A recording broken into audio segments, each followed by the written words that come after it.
What D?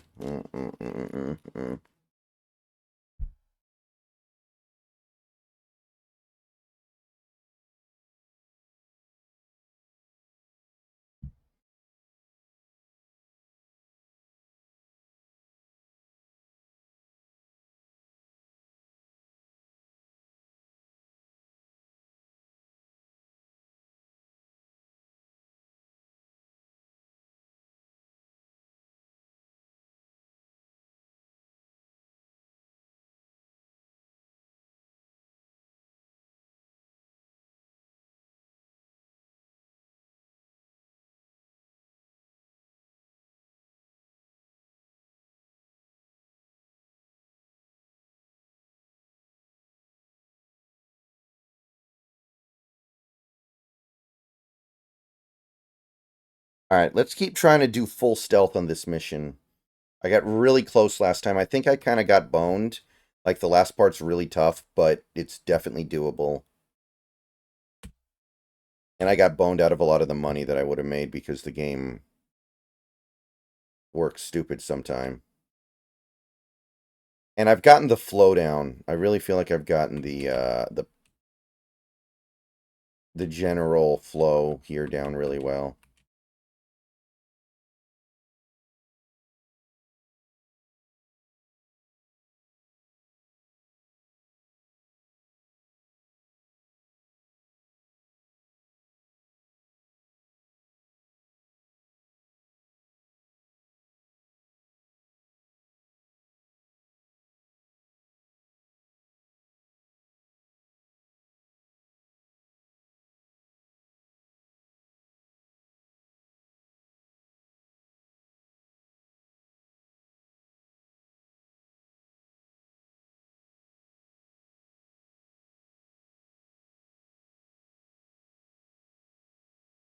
Shit.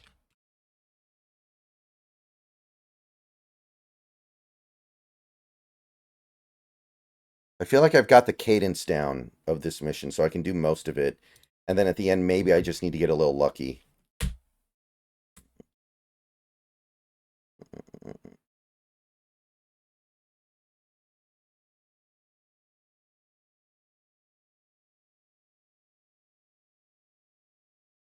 I fucking hate it when the bank manager's here, but lately he's been here every time. Okay, good. He's not here.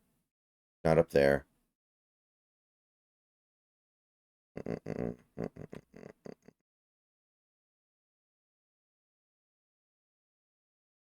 He's not back here.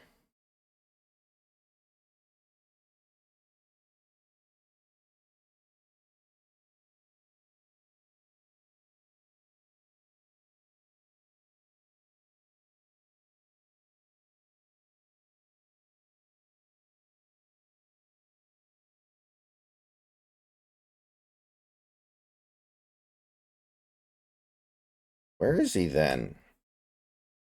There's one place he spawns that clearly I'm not understanding how to find.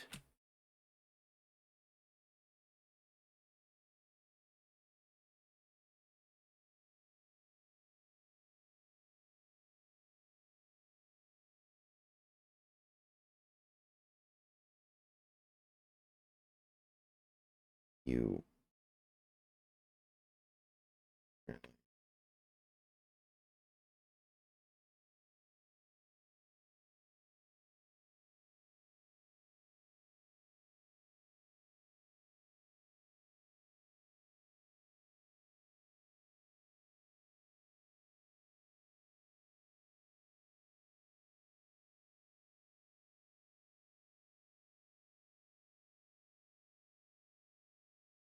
Oh shit.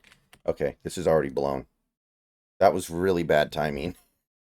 And I'm not unhappy about losing that run because I couldn't find the bank manager. He's obviously somewhere that I don't know he goes. And where he goes might end up being someplace I can't really get to because there are other people there, so. I would like to figure it out, but I have no idea. Okay, he's not there. I don't see him up there. Is that a security guard? No. Huh.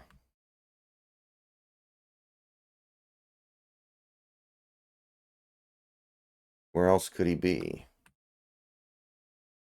Sometimes he's in the office.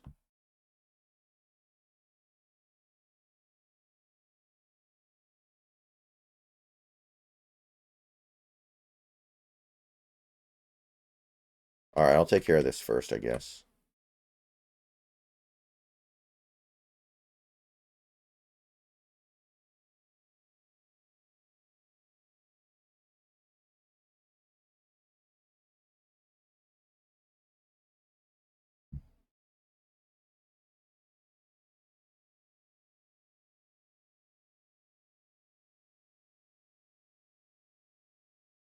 All right. So is Tai Lu getting fired tomorrow?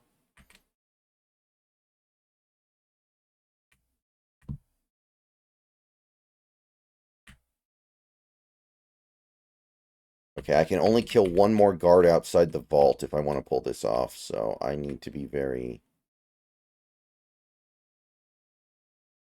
careful with how I use my bullets. Man, where does he spawn? This is so weird.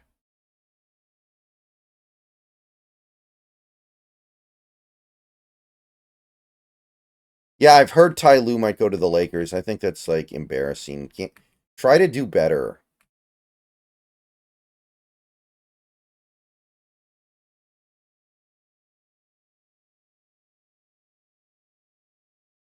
Okay. Where else could the bank manager be?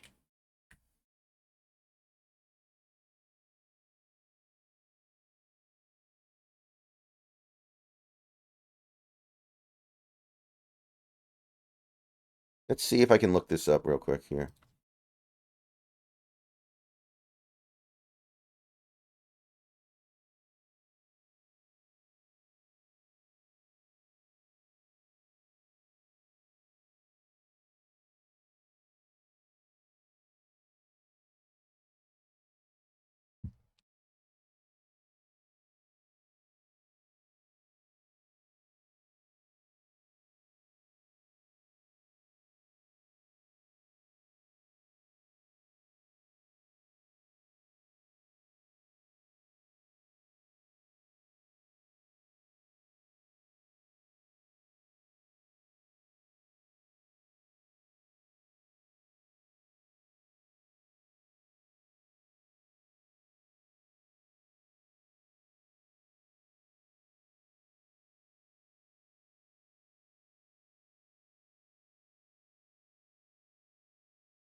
How the fuck did he almost see me? That was absurd. Is he a flounder? Does he have eyes on this side of his head?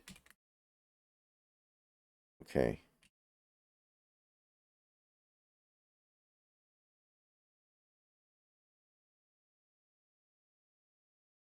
I may end up having to kill this guy, but I'm gonna hold off.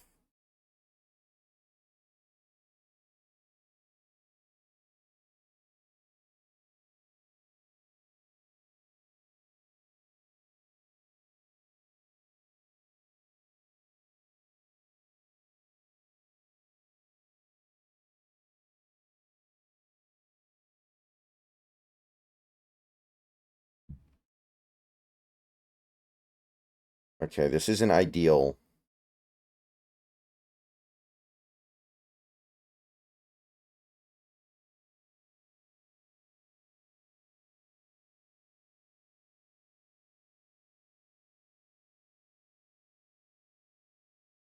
Damn it.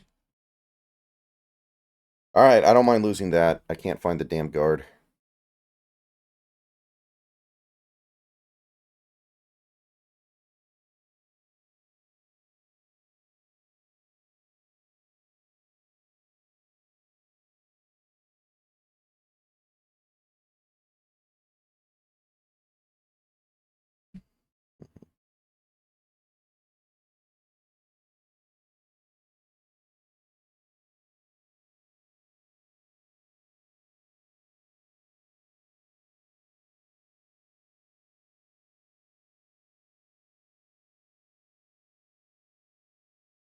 There's the vault. There's the guard.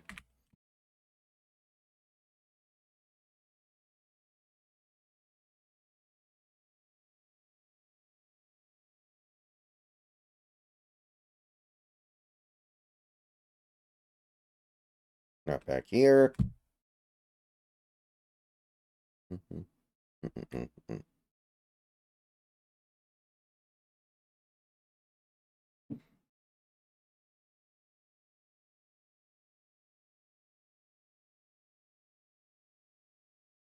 Ladies and gentlemen.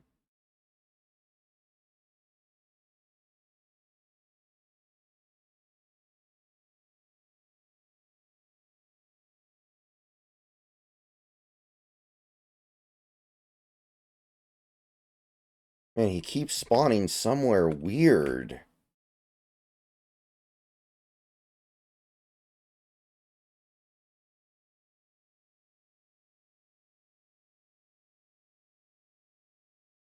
Okay.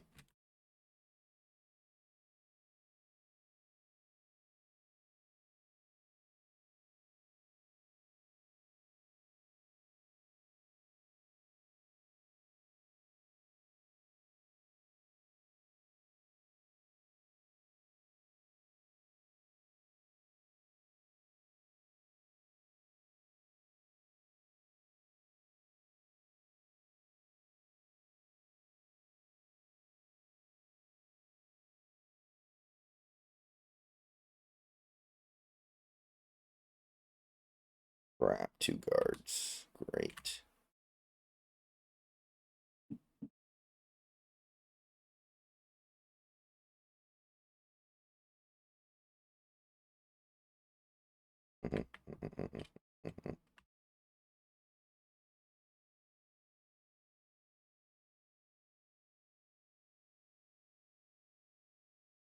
Where's the security room? I usually have found it by now. Shit.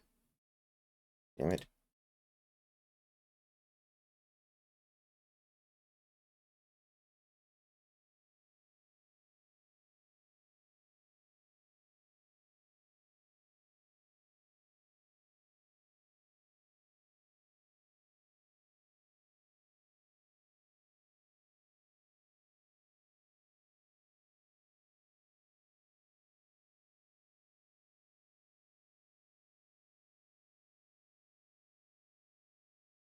Oh, there it is. Okay.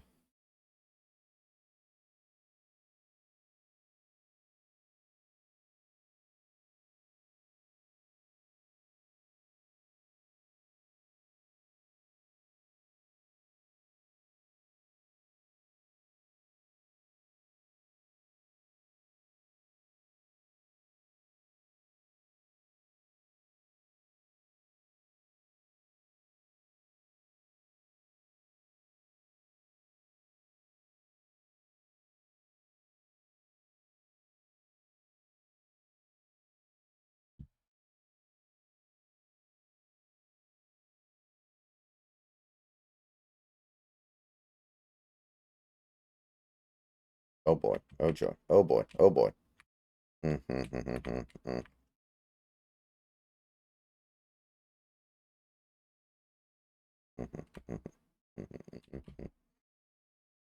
Oh, it spawns out here sometimes. Okay.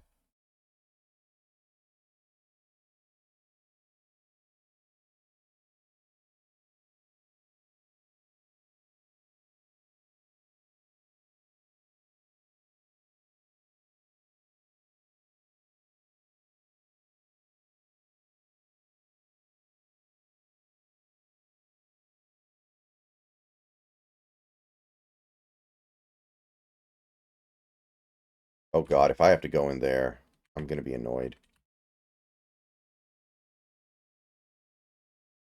Oh shit.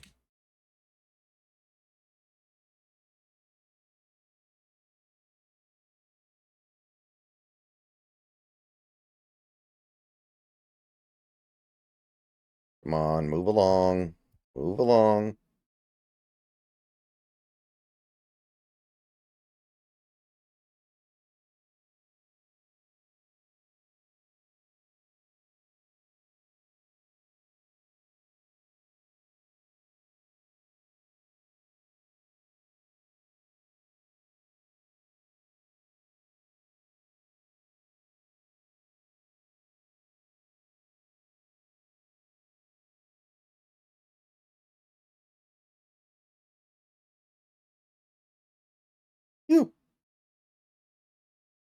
Yes.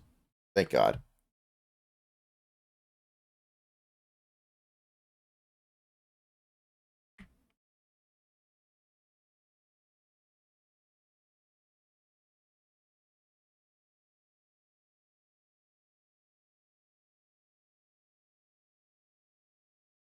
Come on. Come on. Come on. Shit.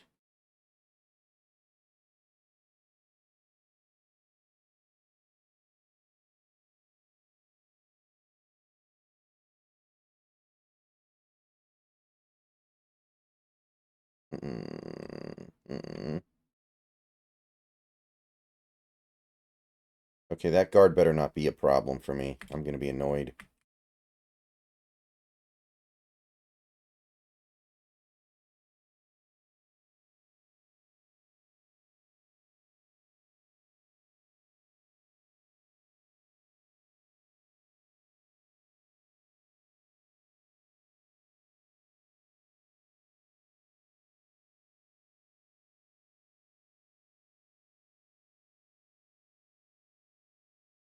No, no. You go away. Go away. This is not acceptable. Beat it. Whoa, Clipper's getting blown out now.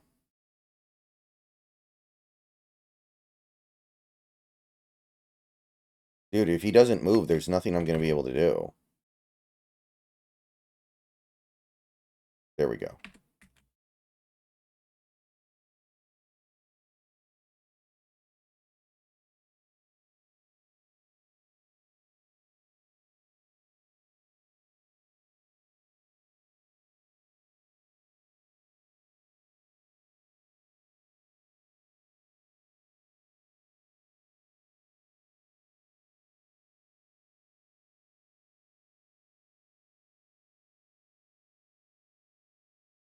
Mhm,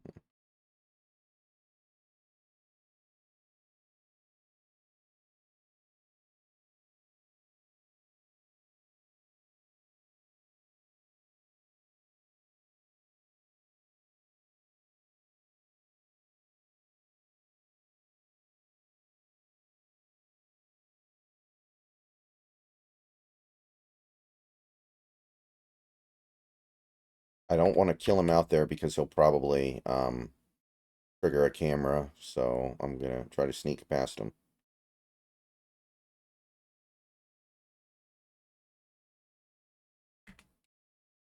I might be able to cap him right here, but I'm not sure.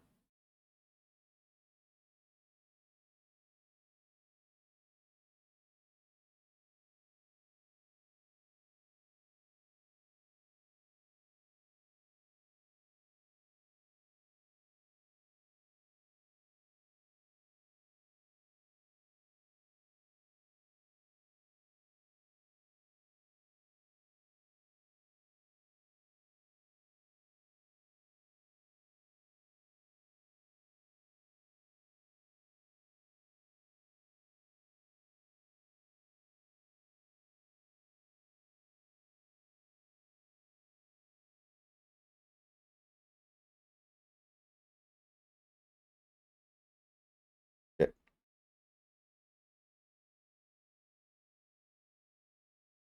Mhm.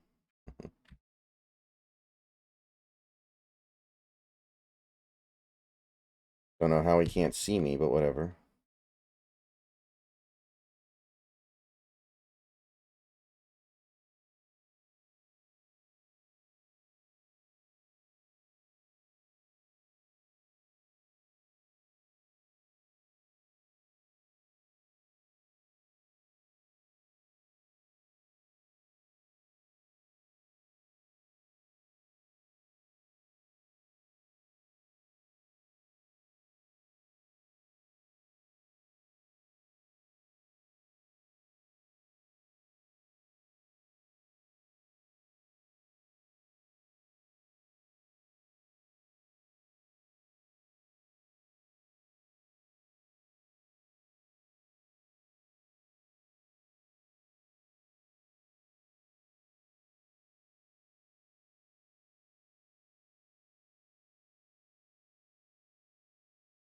Oh shit.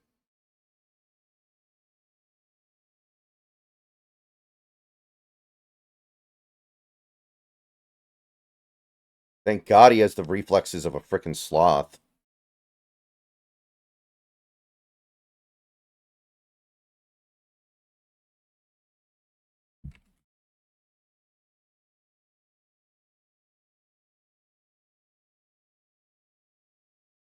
Okay. So we're in pretty good shape here, actually. This should work. Only question is, can I hold it at the end here?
I almost forgot something. Frick.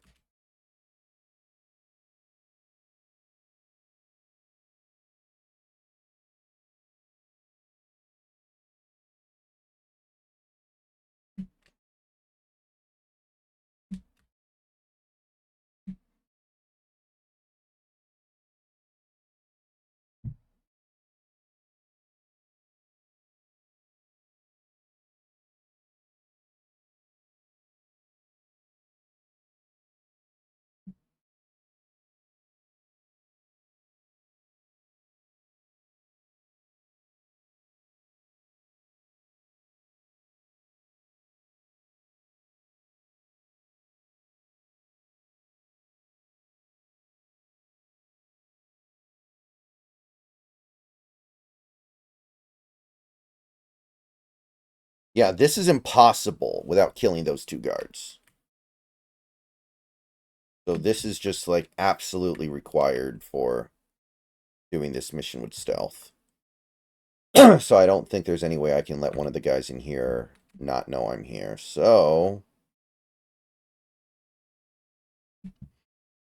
I think I basically found the only realistic way to do this. I'd love to leave myself an extra kill at the end, but I'm not sure it's even going to help me.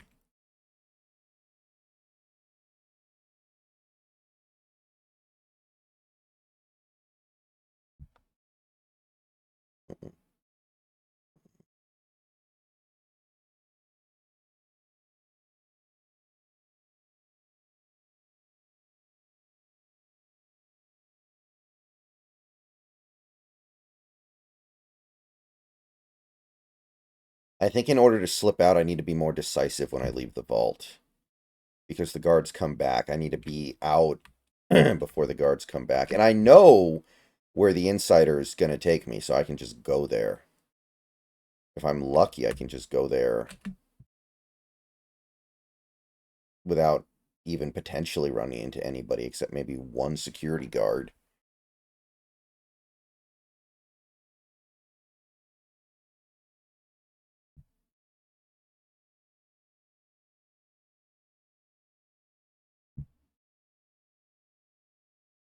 Mhm.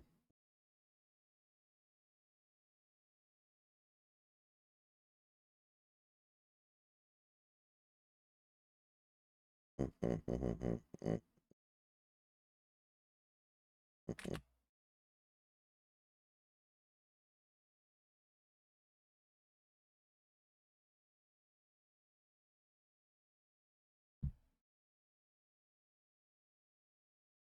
I want to make sure there's nothing in this lobby that I can do.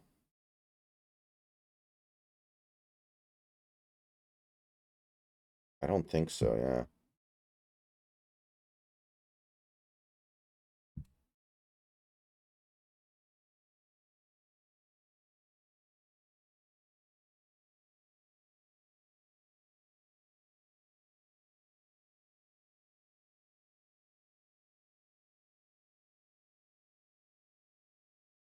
I wonder if the elevator works. I don't think so.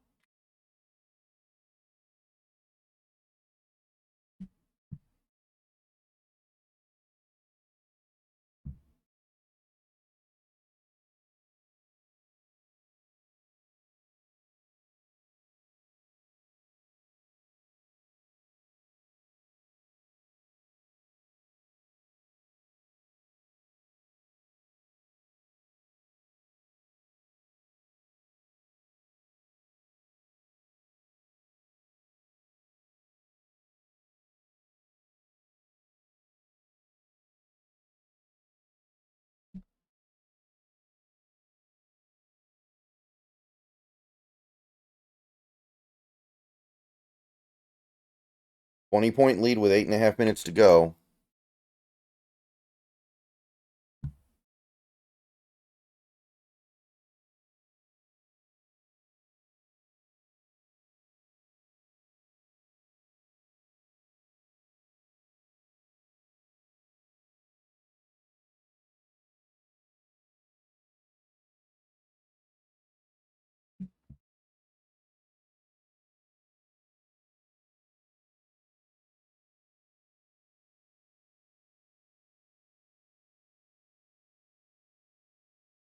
Mm.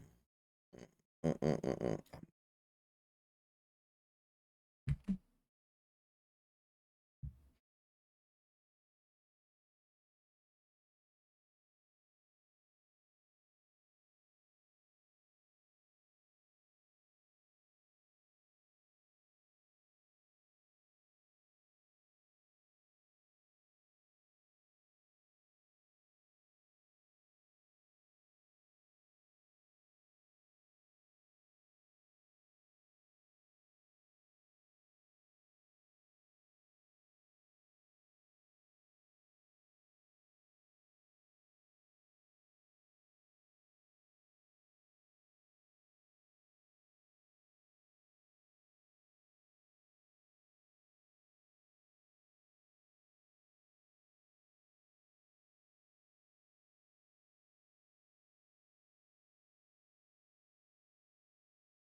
Oh shit.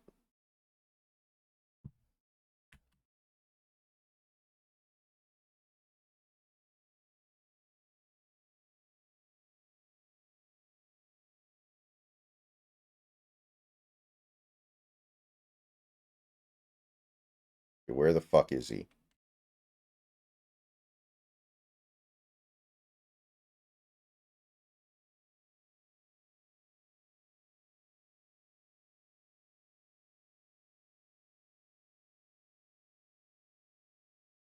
Oh, Snacks, let me jump in the VC. I see you. Okay. Okay, I'm in VC, Snacks.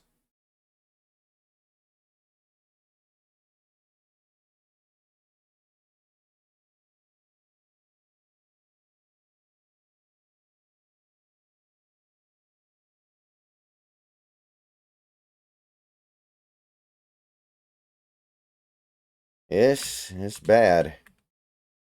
I like how the Clippers just use their challenge like this game isn't obviously over or something. Like, bro, stop wasting everyone's time.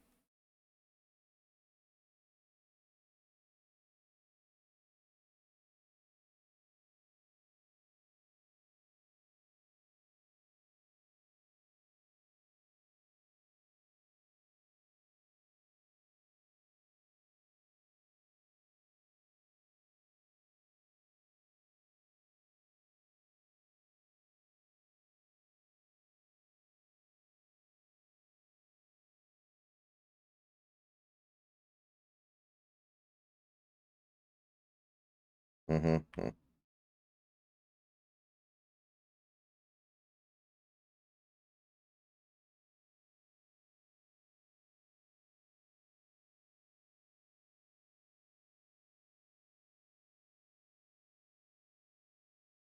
Ty Lue's agent's already talking to the Lakers, probably. So yeah, after we get bounced tonight, what do you think?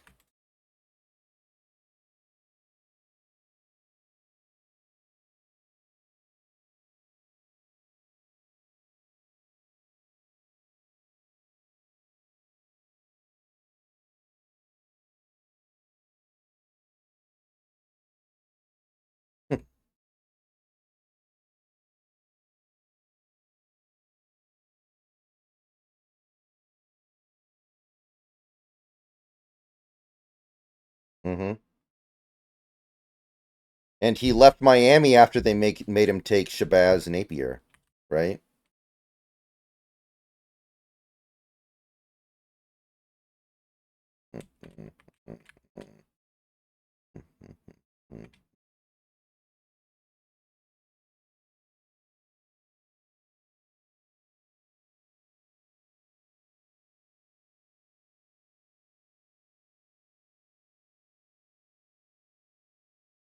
Mm-hmm.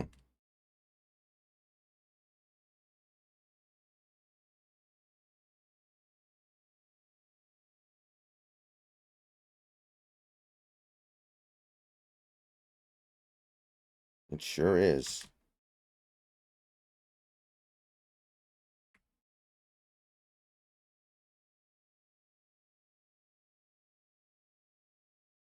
He can Oh, hear me, but oh, okay. maybe on Sorry. the I think stream. I had a button pressed down. It should be good now. My bad. Well, don't worry, guys. The only thing I talked about is how dumb the Lakers are, and how dumb the Clippers are, and how awful Ty Lue is at coaching. So you didn't miss much. Mm-hmm. It's just common sense stuff. 24-point lead now with 5 minutes remaining.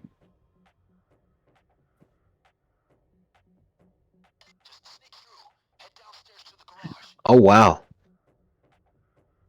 It gets even better. Kyrie just hit a 4-point play.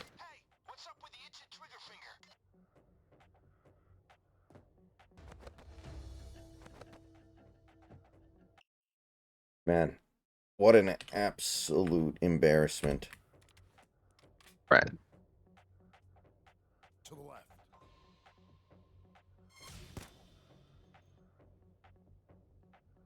Downstairs. I'm trying to figure out who's had the worst game, James Harden or Paul George. Mm-hmm. I think it has to be Paul George. Get out. James Harden is 4 for 14, 0 for 5 from 3, but he's got 10 assists with only 1 turnover. Paul George is 6 for 18, 2 for 10 from 3. Oh, you're shitting me, But Santi. If that's true, then we're fucked. We're gonna make right.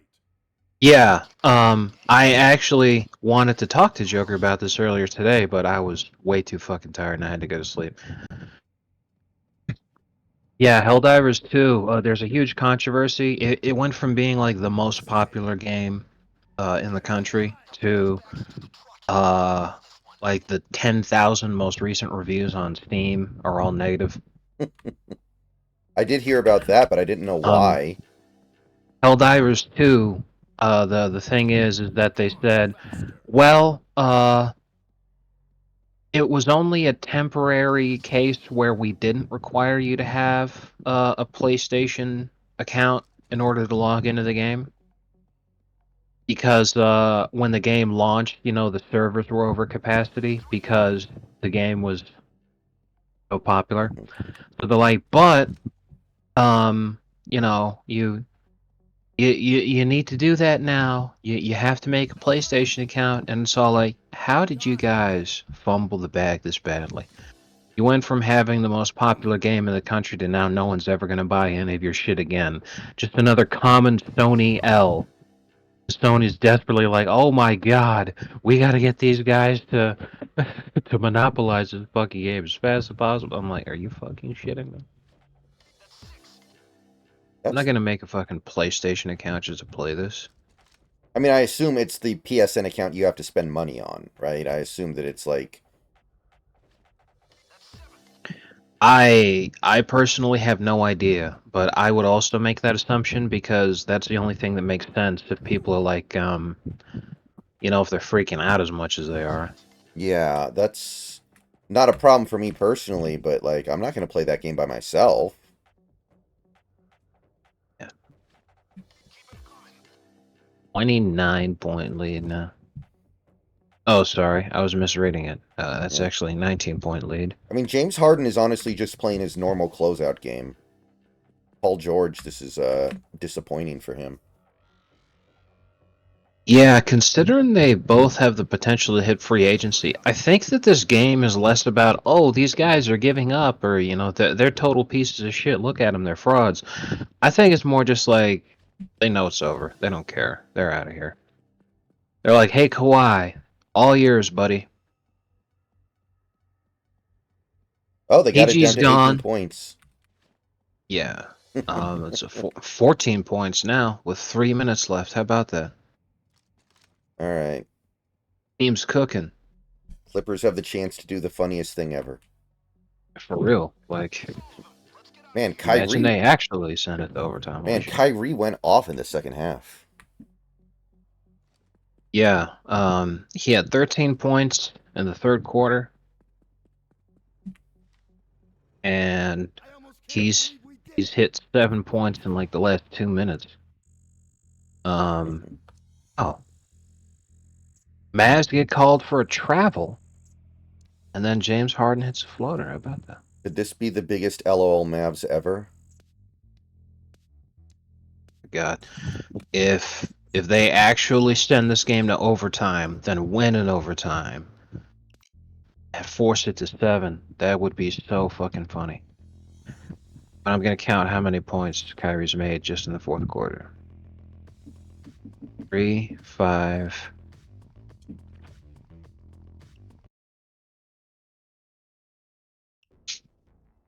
7, 11, 13. Okay, so Kyrie has 13 points in the third quarter and 13 points so far in the fourth quarter. He's at 26 points in the second half, and he has 28 points total. Wow. Basically, it's just been the Kyrie show. Yeah, Luka's 9 for 26, 1 for 10 from 3 now. Goddamn. The worst 3-point shooting performance of anybody on the floor. Wow. And that's actually starting to have a big impact here. Because that's the 13-point lead now. Because that last James Harden shot was an and one, and they were just reviewing if that needed to be a foul. Wow, what the fuck? That is All right. wild. Now that I don't agree with. I don't agree with that at all. Ty Lue. Now PJ Washington. Well, sorry, not PJ Washington. PJ Tucker. My bad. I was about to say. PJ Tucker has been huge for the Clippers this quarter. They've really needed him to contribute. And Paul George has been terrible all game.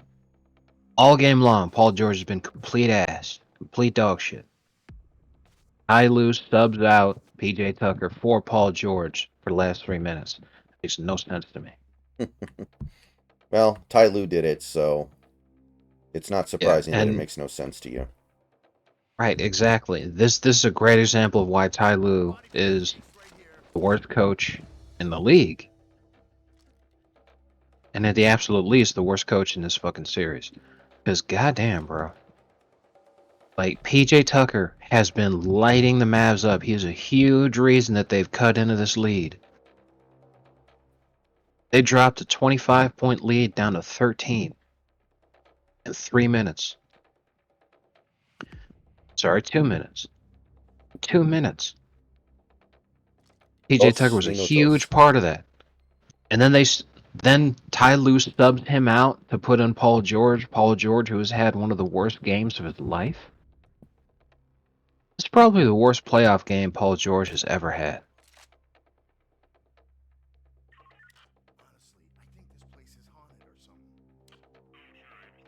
The hell was he thinking? And yeah, it's all just gone to complete shit. This game is over with that choice.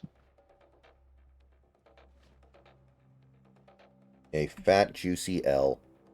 Airball. What Mavs was get the rebound. exactly? What the fuck was Ty Lue fucking thinking? He was thinking what Frank Vogel was thinking. With 3 minutes left in the game, a 13-point lead, especially when you've scored, you cut into that by 12 points in the last 2 minutes. That's not insurmountable. So then he takes out the hot hand and the guy who's playing the best defense on the squad, subs him in for someone who's complete shit, having the worst game of his career. I can't believe it.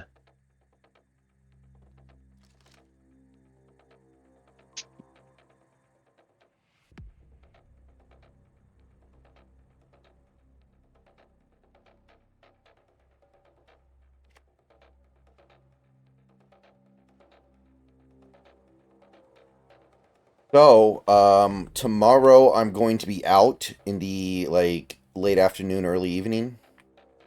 Just so you know, I'll be occupied. Mhm. So I don't know what I'm going to be doing earlier in the day. But I may turn That's on the fine. stream. You'll probably be asleep by the time I'm streaming, and you'll be awake by the time I'm. Well, I'll be Right. back at some point in the evening. I don't know if I'm going to feel like doing much of anything though. We'll see. Well, tomorrow evening is my first day of work. Right.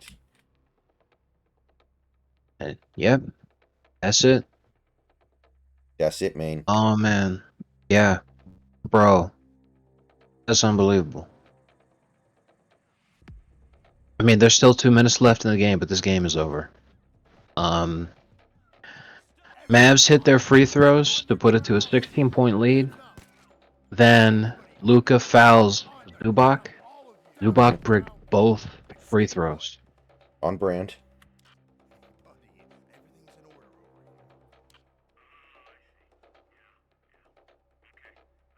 But on the second one, Terrence Mann gets the offensive rebound. And he does make the shot to put it to 14 points again, but there's a minute 57 left. And the Mavs are shooting free throws, so... Oh, I didn't realize the glass was alarmed. Well, how do I turn that off?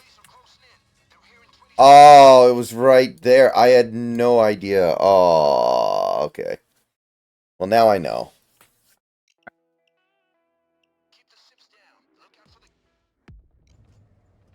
All right, yeah, I have Mavericks by 14 with less than 2 minutes left. Okay, Luka makes the first one. Luka bricks the second one. So 15-point lead, Clippers ball, minute 55 left. Let's see what happens. Now's the time to put PJ Tucker back in the game. It's been time. I don't know why the fuck he subbed him out. Clippers hit a 12-point game.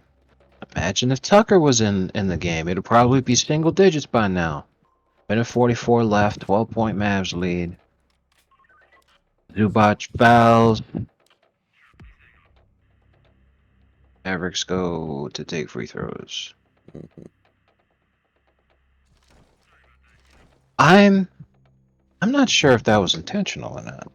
Because I'm just reading the play-by-play. Let me see, I got a game feed active. I probably don't.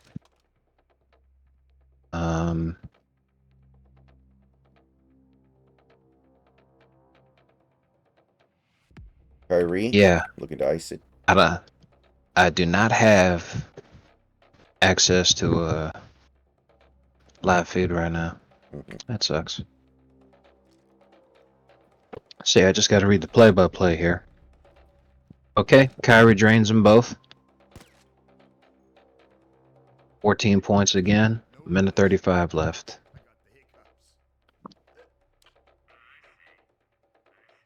Yeah, taking Tucker out. Seal the deal.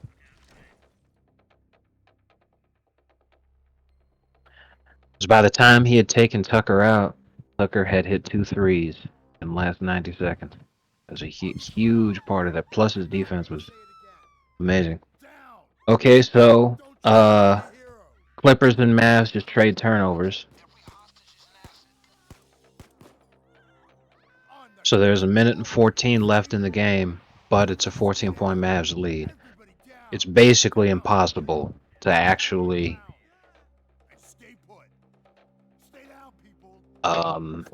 close the gap by now. 14 points is just too long. Mm-hmm. There's not enough timeouts. There's not enough quick shots you could take. You'd have to play the foul game, and they're not missing. Like, it's over. And Rickarino. all because he subbed out the best possible player for this. He subbed out the hot hand and the guy who was actually playing good defense. The guy's having the worst playoff game of his career. Why is a bum? Clippers need him gone. The funny thing is, he's going to be the only guy that the Clippers have left after this. PG's leaving, Harden's leaving. It's a done deal. They'll still have Zubac. For real. But this is definitely the end of the Kawhi PG experiment. They've been at this for 4 years now. And to be fair, they did make the Western Conference Finals once, but It was the best season in Clippers history, probably. yes, it was. It was the only conference finals appearance they have ever had. So, was it worth it? Yep. Both teams are giving up. Mavs and Clippers both pulled their starters and subbed in the human victory cigars.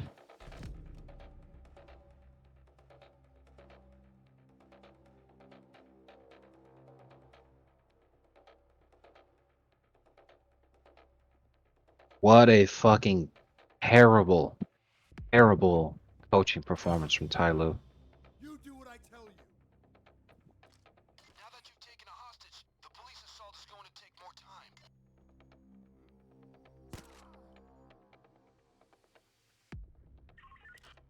Buddy, everything's in order over here. You just reminded me by saying that, Austin. Do you remember when CP3, after losing in the finals to the Bucks, CP3 said, "I've become addicted to playing in the finals." Yeah, I remember that. That was great. Come along now. He beat the addiction, man. Good for him. For real. Not easy to beat addictions. Yeah, obviously this game is over. Nobody cares about what's happening. Brick free throw, brick shot. Nobody cares. This game's over. So yeah, Mavs advance. But a terrible coaching performance from Ty Lue. Is there anything better than seeing these teams like the Clippers, Lakers, and Suns all come up short, Sixers, etc.? Yeah, I would say no, but like more to the point, I'm sitting here like, man, I wish I had enough spare cash to be able to actually gamble. Because man, let me check. I want to see what the line was for this game.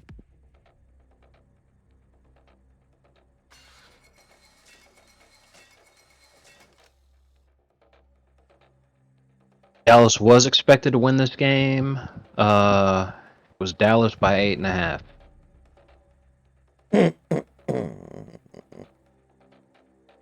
But anyway, I'm like, yeah, I wish I had like the spare cash to gamble, because man, I saw that coming from a mile away. Before Embiid got hurt, I was telling people in January, the Sixers will not make the ECF. And at the time I was saying that, the Sixers were battling for the second seed, and Embiid was the runaway favorite to repeat as MVP. Speaking of which, are they ever going to hand out MVP? Like, Well, I was saying this a couple of days ago. They're doing all the retarded awards remaining. Like, we don't even have Rookie of the Year yet. I think it's gonna be like starting the 6th. They'll do Rookie of the Year, then Defensive Player of the Year, and then MVP. But MVP is the last one, and it's probably gonna be once the second round has Blue started. Hmm. Once every second round series has played at least game one, we'll actually have MVP. What if Embiid? Well, oh no, wait, Embiid can't win it. He didn't play enough games, so it would be funny if he had to go accept the award after being eliminated. Yeah, those are always my favorite when a guy gets the MVP right after he got knocked out in the first round. Hands where I can see them. Down. It's only happened twice. Stay down. On the ground, people. Stay down, everybody. There's no advantage of shooting civilians. The first one was the one we all love, LOL Mavs, where Dirk is all depressed and shit. Hmm. Second one was the first time that the Heat knocked out the Bucks in the first round, and Giannis was an MVP that season. Stay down. I think it was the COVID year. I thought you were a professional. This isn't professional. Everybody, stay down.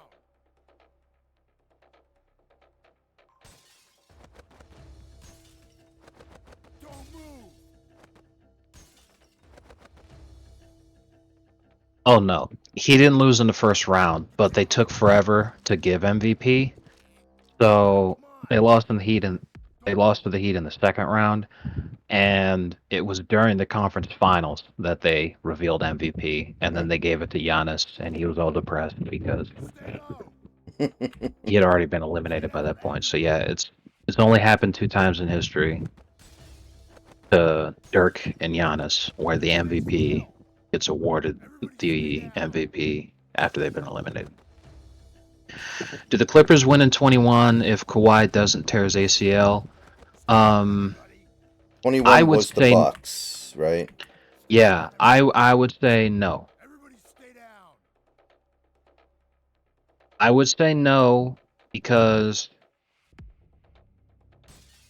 it was already amazing that Kawhi had gone that long without getting injured, Stay down, everybody. and I think it probably would have happened in the finals. But even if it didn't, I don't think the Clippers had a team to actually beat Milwaukee in that series. Stay down. I mean, it was kind of Because weird. I remember the Suns were like, they were there, man. Like they had a right. 2-0 lead and they were up late in game 3, and then it just got away from them a little bit, and then they just couldn't win Right. another game. It was kind of crazy. Yeah, they just completely fucking collapsed. Because it would have been awesome Stay where you are. if the Suns actually won there. Because it would have been truly hilarious to have Chris Paul win a ring and probably come away with the fucking Finals MVP with the way he was playing initially. Hmm. But Everybody, that was Milwaukee's only shot. Hmm. stay down, people. Stay So that would have down, been everybody. crazy.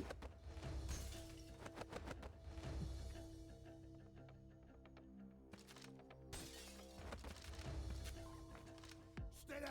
So yeah, they did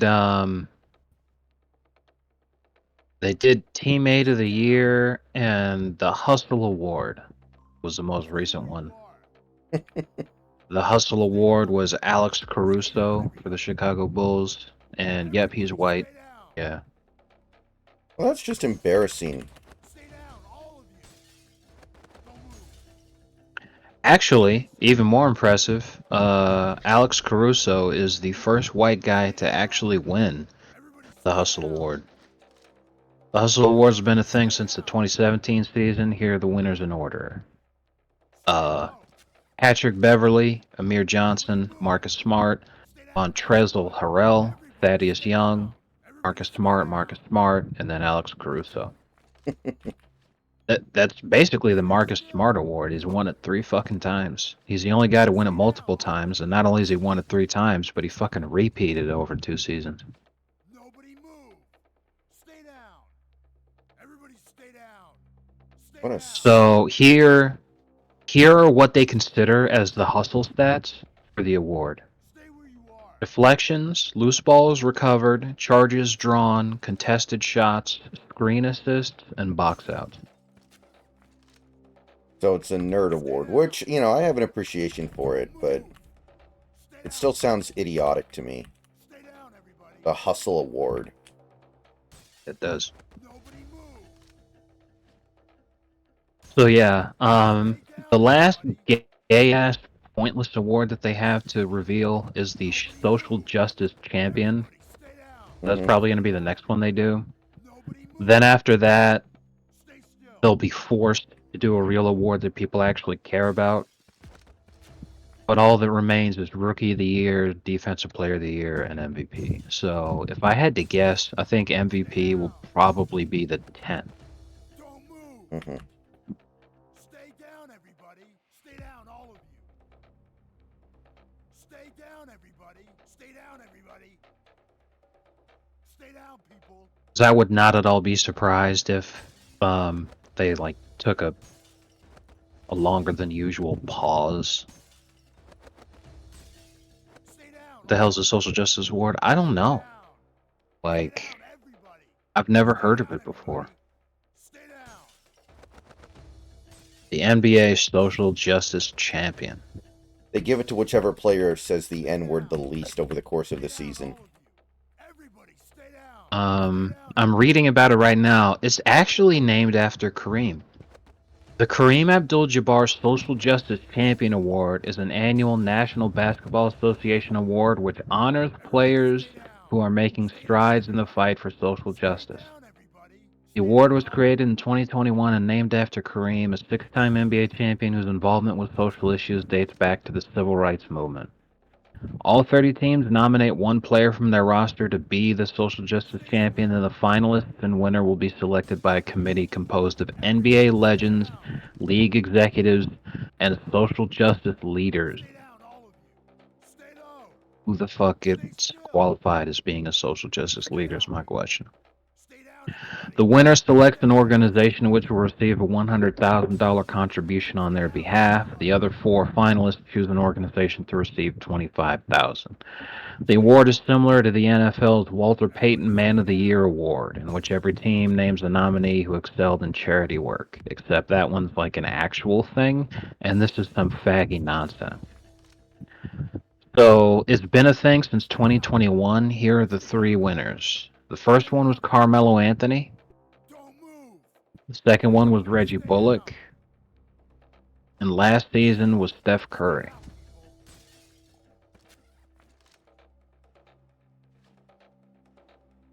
Don't move. Nobody move. Stay where you are. I 100% believe that this is an award that exists in the league today, Everybody stay down. because this is basically the most Jewish thing I've ever heard of, and that is Adam Silver's fucking wheelhouse. 100%. Mhm. I miss David Stern more and more every day. Stay down, everybody. As like he would never allow this retarded shit to exist. Don't move. I wonder who the next NBA commissioner will be. Probably whoever deputy commissioner is right now. Let me see. Deputy commissioner NBA. Everybody stay down. Okay, the NBA's deputy commissioner right now is a guy named Mark Tatum, who was unanimously approved by the NBA Board of Governors to become the next deputy commissioner once Adam Silver got moved up. Stay down. Everybody stay down.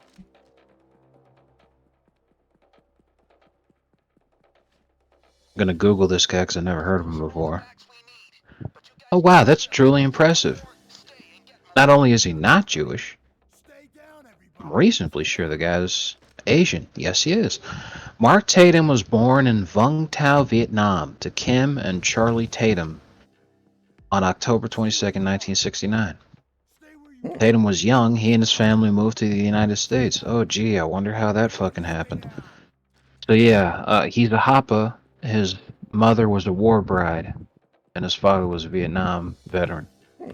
That's pretty amazing. Stay down. Wow, even funnier. He is of Vietnamese and Jamaican descent. Charles Tatum is black. Stay down. Everybody stay down. You don't see that mix that often, I feel like. Especially not during the Vietnam War, dude. Like, obviously, Down. women in a wartime situation had to do whatever they had to do. Mm-hmm. But Asians don't really like black people. She was probably just very different. but that wow, Hmm. Stay down, all of you. Yeah. that sure is something. People. Well, I wonder if so. What you're saying is they were married, but she probably whipped him with her belt because he was lazy. At least a couple times. I said on Twitter, and I'm surprised that the post hasn't been deleted, but like a lot of people liked it. Stay down. I said, Everybody. I was commenting on that video. I said, how do I get a job like this? I've spent my entire life being told that whipping Africans because they're lazy is in my blood. I spent my entire life being told that it was a genetic predisposition. Oh my god, that's just good stuff. Anyway, the good thing is, if Tatum actually gets elevated to become commissioner after Silver, it may be possible for an Asian to actually win an award. Maybe. Wow. Bro, I was having fucking Sopranos flashbacks right there. It's a hilarious moment where they, the bunch of dumbass fucking Guido goons who are trying to make a name for themselves so that they get noticed by by Tony Hmm. and actually get called up to become, real mobsters. They try to knock over a mob run poker game Hmm. and it goes really bad because they're high on meth when they do it. Because they took it for courage. So one of them popped one of the mob guys, and as soon as they hear the gunshot, their driver immediately starts the car, kicks it into gear, and takes off. And it's a hilarious meme because a lot of Sopranos-based YouTube poops will frequently feature the driver's name was Matouche. Hmm. Frequently feature Matouche just peeling out of there instantly in very funny and humorous moments. Hmm.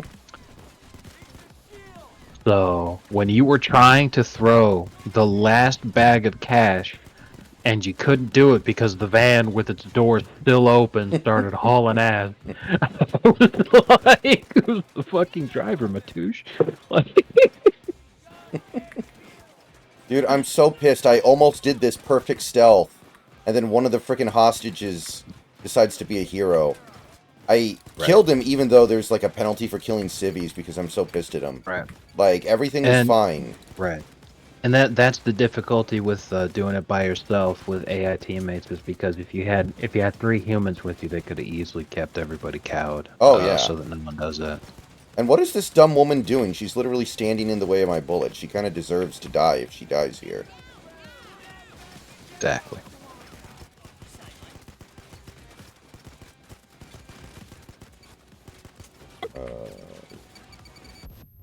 Okay, where the fuck is my van? Come on. This has been going on way too long. It's enough. There's no one here by the name of Sadie N-word. I'm sorry. Zach should vote Democrat. He sounds just like him. He doesn't think Jews have a right to exist. Oh man, you don't know the half of it. But Mhm. No one was more excited than he when he was told that Democrats are the real racists. exactly. No, but for real. I personally do not feel represented by any political party in existence. What about the birthday party? This motherfucker right here, my god.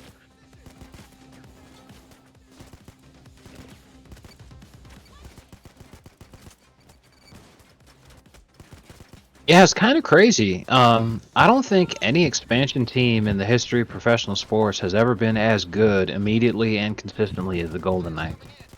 Golden Knights in their very first season won the Stanley Cup, and they have been to at least one other Stanley Cup in the time since. I don't know if they won or not, but they've been highly, highly competitive every single year of their existence. So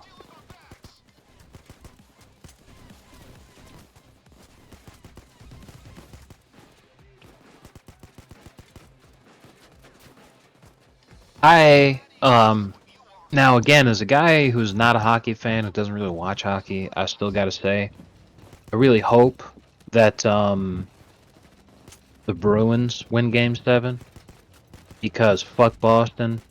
Panthers got to come out and represent for the city. And if the Panthers actually sent the Bruins packing in back-to-back years, that'd be so awesome. And it'd shut so many of those Boston fuckers up. They lost in 18, won in 23. So that's even more impressive. They've been to 3 Stanley Cups since their existence as an expansion team. And they've won it twice, including their very first season of existence. They have to be the most successful expansion team of all time. Yeah, definitely. So they've been to 2. No, it was a huge deal when they won in their first season, wasn't it? No, they made it and then they lost. I remember they lost to Washington. I want to say the Capitals. Oh, well, I mean, they made it. You're right. yes. They made the finals, and a lot of people hated them for it because they like just showed up and immediately had success. I remember this. Okay. Well, hey, again, I'm not a hockey guy, so that's why I got confused. But still, definitely one of the most successful expansion teams of all time. Hmm. 'Cause they've been highly competitive every season. Anyway, Ty Lue's giving his post-game press conference. Gonna get called into the back room in a few minutes here, like Tommy in Goodfellas. reading reports on Twitter that Mhm.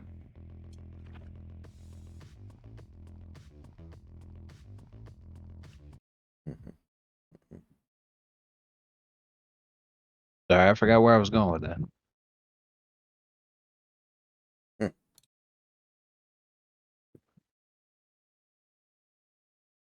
A lot of interesting reports on Twitter. Could be anything. Now, that's strange. You lied, another child. What is going on? Is trending on Twitter. That is very strange. Oh, guess it's a Kendrick Lamar song names or some shit. Hmm. That's lame. I was hoping something funny was happening. This is hysterical. Lakers fans are actually celebrating that the Clippers Mavs series is over because they're happy that they're gonna get Ty Lue. You're gonna, at this point, Wow. at the very least, you should be rooting for something like, Budenholzer. Root for something good to happen. Because soon something bad is going to happen.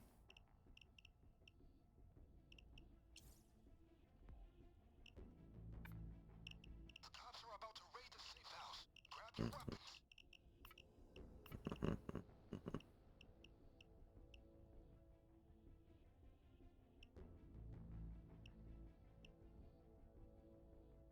I truly can't understand why the fuck, especially after this series, why would Lakers fans want Ty Lue?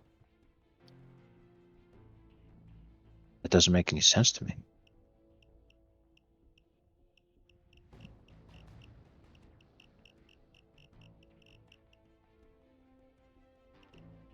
Oh my god.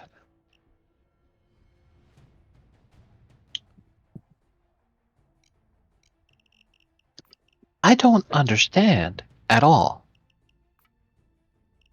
why, after this performance, Lakers fans would actually want Ty Lue to coach their team. That doesn't make any sense. Because while all this is happening, Clippers fans are rightfully blaming Ty Lue for losing the series.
Let's get into that vault and get our gold out.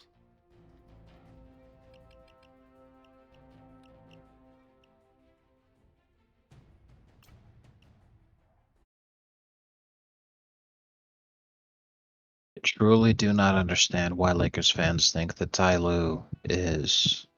Gold is gold. You're going to have to work I hard on this one. I honestly want to see the Lakers hire Ty Lue Okay, folks. just so that they're even worse.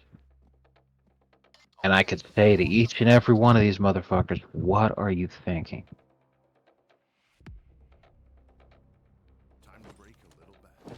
Like, honestly, Darvin Ham's not good, but Darvin Ham is not the reason why they made so many dumb decisions with their front office. Like, I think their front office was way more to blame than Not only coaching. that, not only that, but if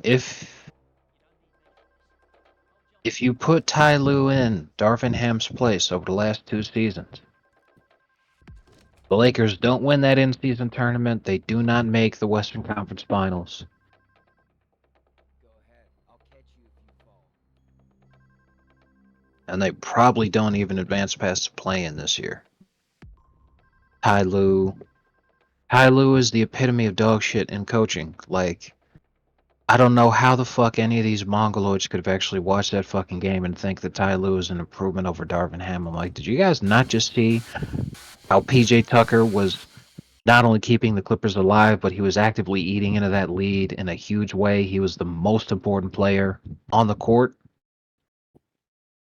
And then he subbed him out for the guy having the worst playoff game of his career. But they've got a lot of What the security fuck? and a lot of customers. You're gonna have to work hard to keep this from turning ugly. Drill the vault. The floor plans say it's around back. Bag up the loot. Gold is heavy, remember? And wait for me to send the escape car. So somebody asked Ty Lue during his interview how he feels about what do you think about your name being floated as a potential replacement for Darvin Ham for the Lakers? And Ty Lue says it's great to be wanted, but I didn't sign with the Clippers just to bounce around the league. Mhm. It's like I want to be here long term. And that's fine, but like, what the fuck?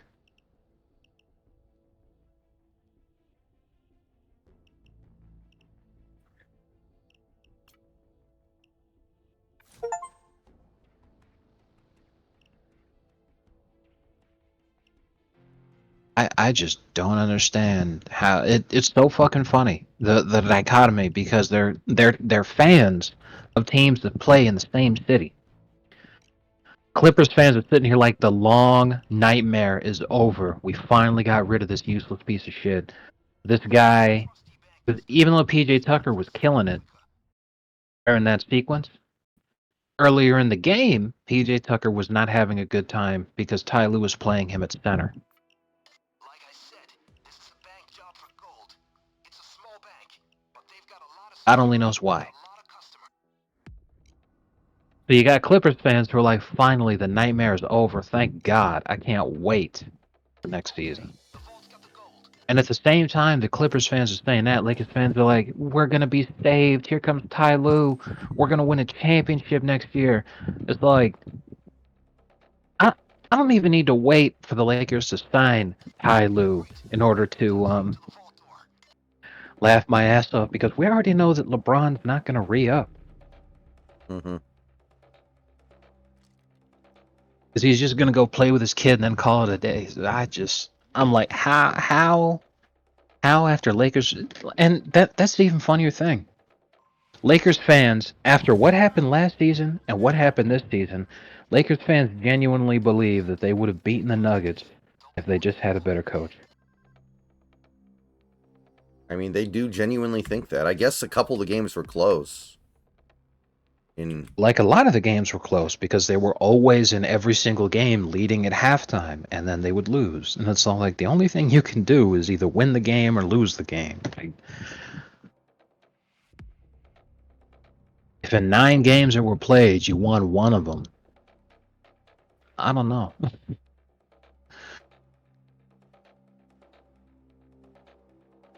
The Marlins never had any good players, big country. I think that's the lesson from the start of Exactly. this season, so. Exactly. Yeah, it's pretty fucking clear that we're not making the playoffs again.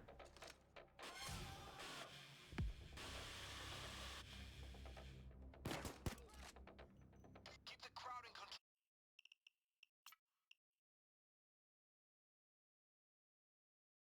control.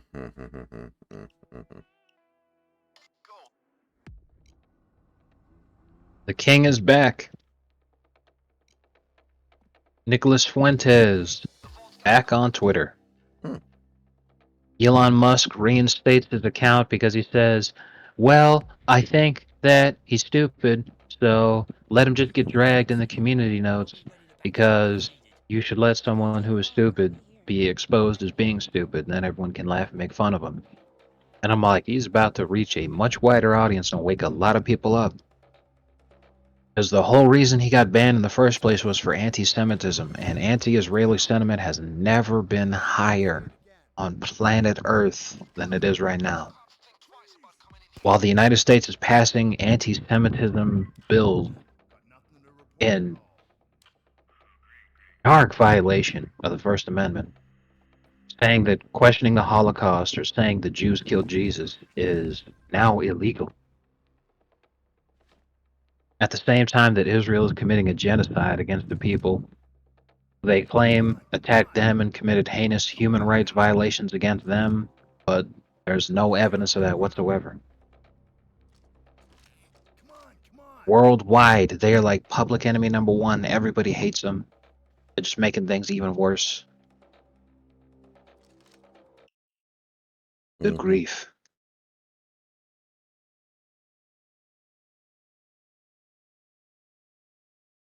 It's going to get shut down in the Supreme Court. You probably, but that doesn't mean it won't be the law for a little bit. Like, that's still Right. possible. I was saying yesterday, there's only two reasons to do this kind of a thing. Is either it's a huge virtue signal that won't make it past the Senate, or the House just wants to be like, anti-Semitism is bad. We tried to pass an anti-Semitism because it's an election year. Now think about it. When Kamala Harris was running for president in 2020, she as while she was still a senator, she proposed an anti-lynching bill. No black person gets lynched in the United States. Period. That doesn't happen. But she proposed it specifically so that she could run on a platform of, as senator, I introduced a bill onto the Senate floor, an anti-lynching bill, because I am a person who fights against racism and fights for the rights of African Americans to exist and fights against those who would lynch innocent black people. Like, no one's lynching innocent black people. What the fuck are you even talking about? But that's the point. She puts up some retarded fucking nonsense so that she could say I did this. So maybe that's what's happening is that people are like, now I can campaign on I helped to approve an anti-Semitism bill in the House. So vote for me as congressman because I fight for the Jew. So it's either that or they're actually trying to make this illegal, in which case it does get passed in a law. And again, the Supreme Court would absolutely fucking say this is highly unconstitutional. Because it's one thing to go on about hate speech. Like, if I just started using the K word, the stream would get banned because I'm using bigoted slurs. Now, if you wanted to say that's hate speech and that should be illegal, you would at least have an argument. It would still, I think, violate the First Amendment and not be something that should be a law, but it'd make a hell of a lot more sense than having the law specifically state it is now illegal to advance anti-Semitic conspiracy theories like the claim that Jews killed Jesus. That's literally in the Bible. His blood be on us and our children. Like, they fucking chose that. It's not only in the Bible, it's also part of the official historical Roman record. When Pontius Pilate wrote his memoirs, he discussed that whole fucking thing. He was like, "Yeah, I tried It was the damnedest thing, you know. There was this crazy rebel in Judea, and I go over there and I talk to the people, and I'm like, hey, you know, I don't think this guy's done much wrong. I don't really want to have him killed, but I don't want you guys rioting either because of how much you hate this guy. Is there anything else that we could do about it? No, they were damned bloodthirsty. They wanted to kill that guy. So I'm like, okay, so aside from the fact that it's in the Bible, it's also in the official historical Roman record because Pontius Pilate, they fucking talked about his time as prefect in Judea and mentioned it. But if you talk about that, it's now illegal. So aside from the fact that it's in the Bible and you're now criminalizing scripture, which is a violation of the religious freedom clause of the First Amendment, obviously you're also violating freedom of speech because you're making it impossible to teach actual historical record. So again, the Supreme Court would have to say, okay, this is complete bullshit, let's get rid of it. But just because something is unconstitutional doesn't mean that you won't get arrested for it. It's just that once it's declared unconstitutional, they let you go with an apology. Mm-hmm. Just talk to anybody who fights for Second Amendment rights. You know, here in California, there's all kinds of crazy anti-gun laws that have been in existence over the last 20 years that they get struck down by the Supreme Court, but before they do, lots of people have been arrested for it. They've been arrested, they've been fined, and then it just becomes a long legal battle as they say, I refuse to comply because I know that this will be someday declared unconstitutional. And whether or not they can hold out in paying legal fees until that time comes. But once they win in terms of it being declared unconstitutional, they don't get the days that they spend in jail back. They don't get the money that they had to pay in fines back. You know, they view it as a sacrifice for fighting for American rights, but Mm-hmm. you don't get it back.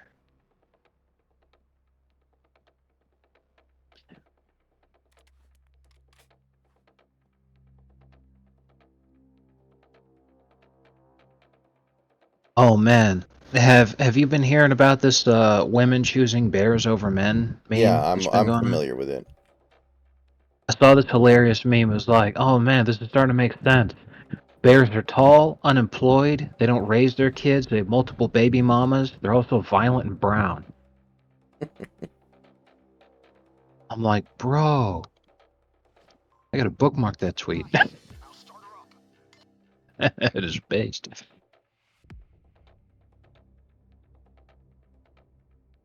Tremendous.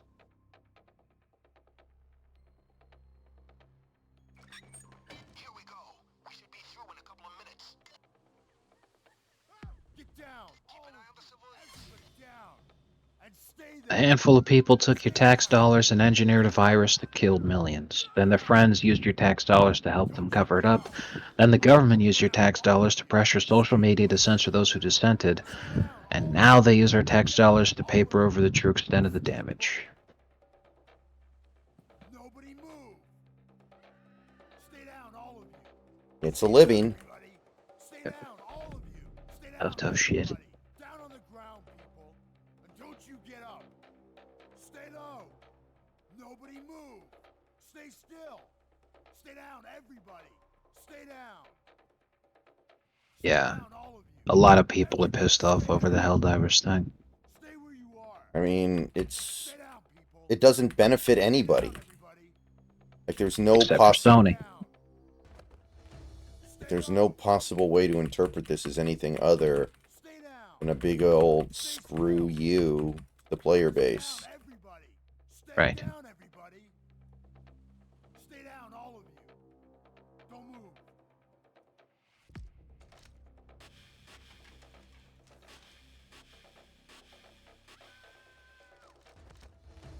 Everybody stay down! Stay down, all of you! Stay down! Stay down! Stay down, people! Stay down, everybody! Stay down, everybody! Everybody stay down! Stay down. Stay down, people. Stay down. Well, this is going to be literally impossible once I get into the vault, admittedly, but let's keep the crowd controlled as long as I can, I guess. Stay down, all of you.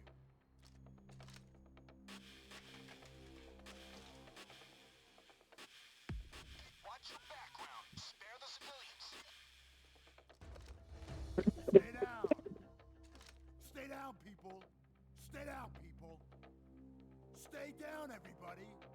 Stay down.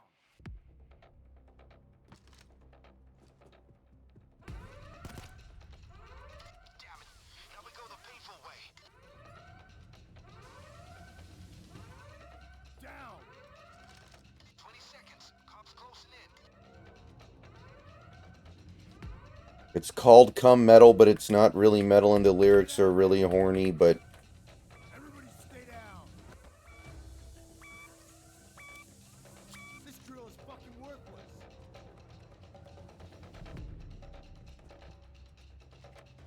Stay down.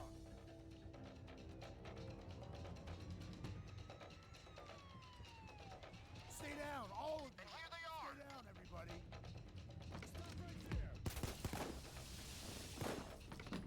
Good thinking. Force will slow them down. More cops on the way.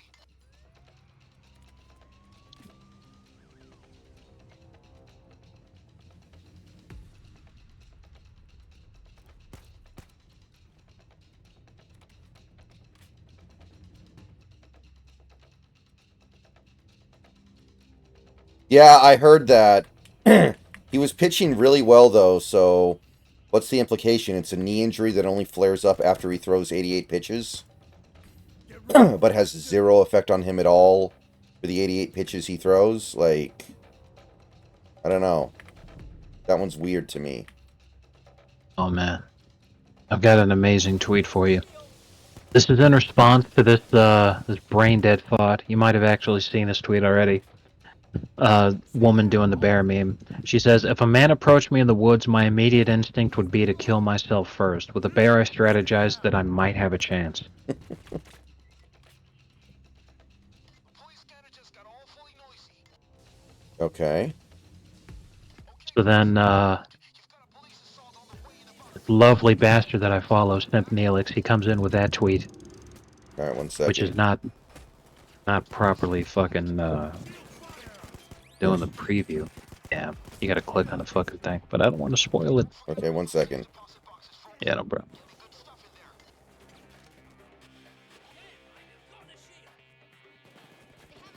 there. Yeah, beautiful tweet. hmm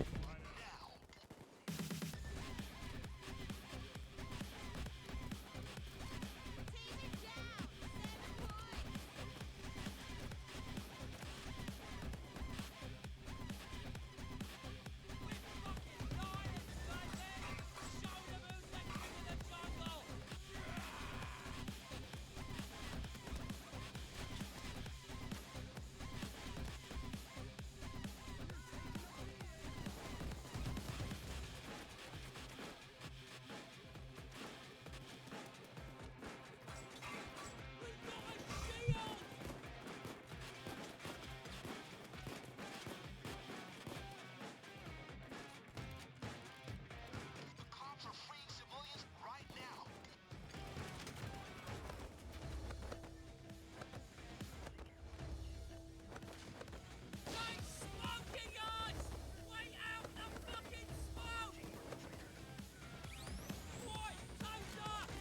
All right, bring it to the van.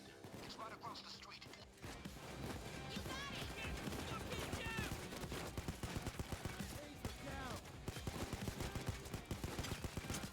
Mm-hmm.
What the hell is wrong with you people? You should all be ashamed of yourself.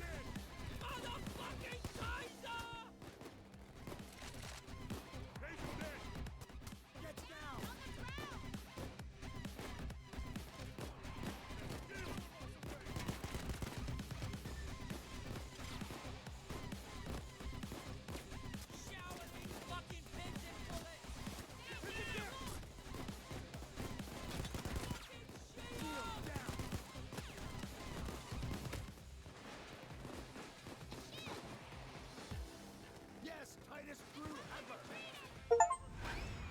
Oh, okay. Well, it went fairly well. It could have gone better. But holding off the cops as long as I did definitely helps.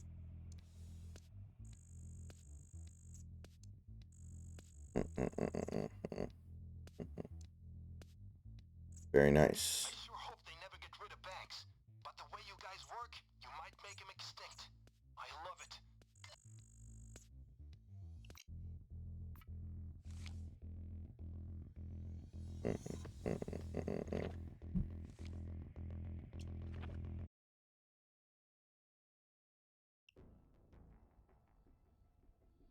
Alright, guys, I'll be back in a few minutes here.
Okay, I am back. Gotta check out the memes I sent you. Mm-hmm. That Simpnix tweet's a banger. I'm really disappointed it didn't embed properly.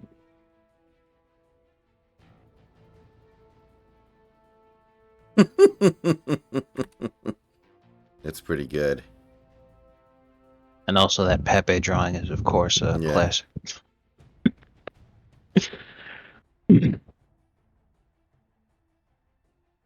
Funnily enough, every time I use that word, I hear the good, the bad, and the ugly final duel theme start playing in my head.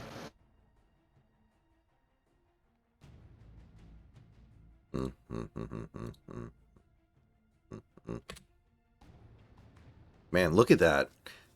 SGA was part of that Paul George trade, and now he's might be a top 5 player in the whole league. And then you have everything else. Wow. All those fucking picks. Because I'm curious, I'm gonna check who those guys turned into. Mhm. What the hell? That's not what I wanted.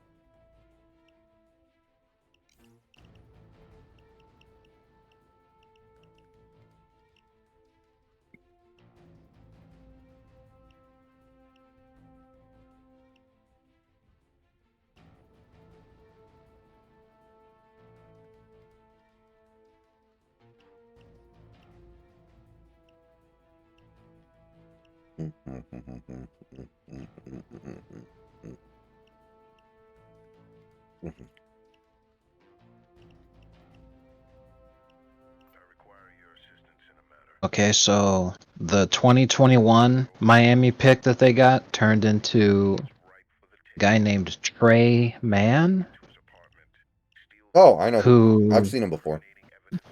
played on the Hornets this season.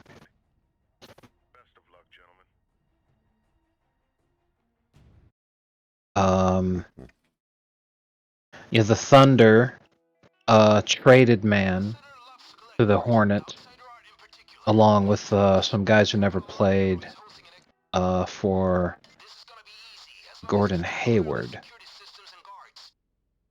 And yeah, Hayward's on the Thunder right now. Wait a minute, he's on the Thunder right now? Has he been participating in this postseason? Yeah, let me see. We're looking for the paintings with the red stickers on them. Security is going to be on the heavy side. Cameras and guards.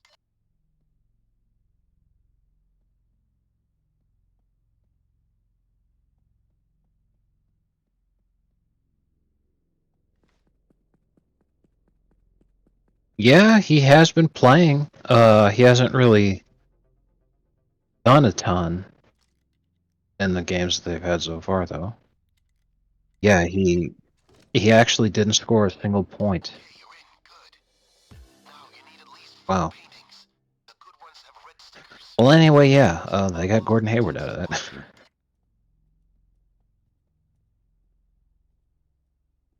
Well, Okay, and then better than a kick in the ass, I guess. this season would be okay. Then that first Clippers pick in 2022 turned into Jalen Williams. Not familiar. He is still on their team. But that's it. Over.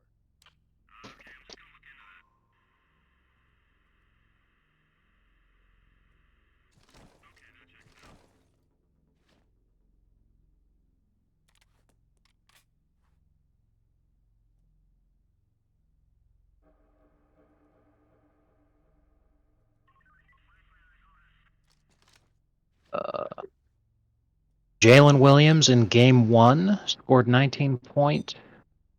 In game 2 scored 21 points. In game 3 scored 21 points. Oh, okay. and in Game 4 scored 24 points. He's not only one of their starters, but he's basically their Robin. Hmm. So that was huge. Yeah, that was pretty damn huge for them. So that already huge fucking gain for them. Obviously, Shea is big time. So trading Paul George got them their first and their second guys. Okay, that's a start. We need 3 more just like it. Get him. Take them They to got the their vent, top 2 put them right next guys to the out galley. of that Paul George pick. That's pretty good. Let me keep looking now. Hey Byron, how you doing?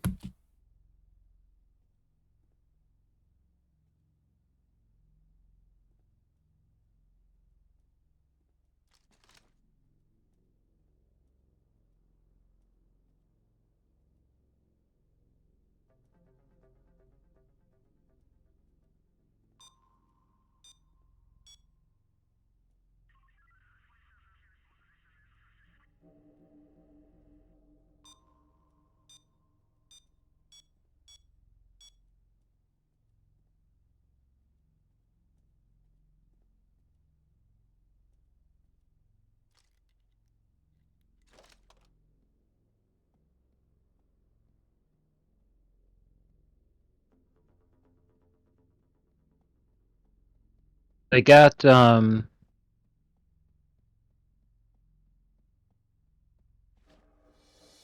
think the 2023 Miami pick was a pick swap.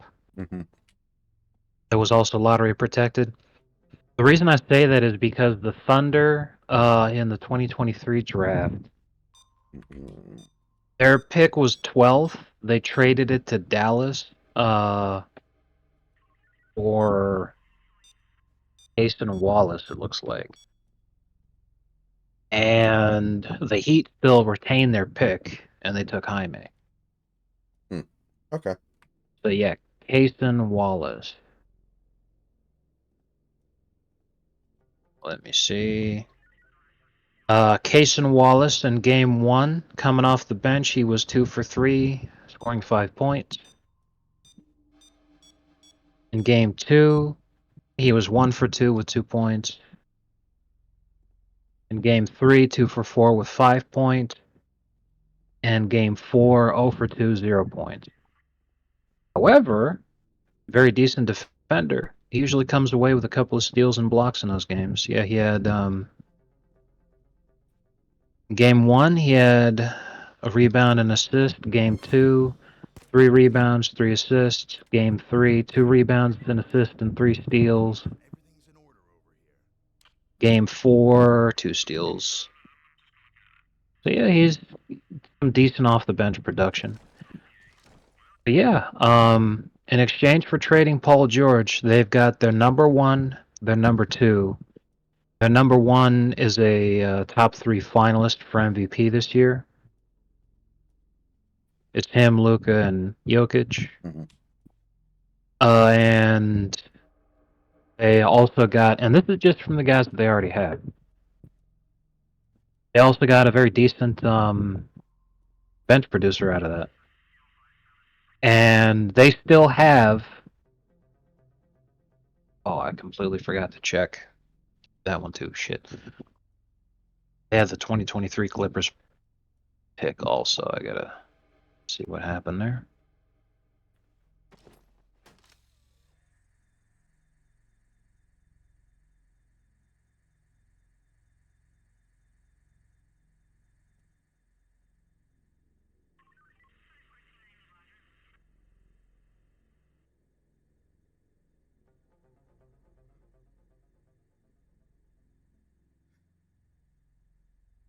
They had the right to swap picks,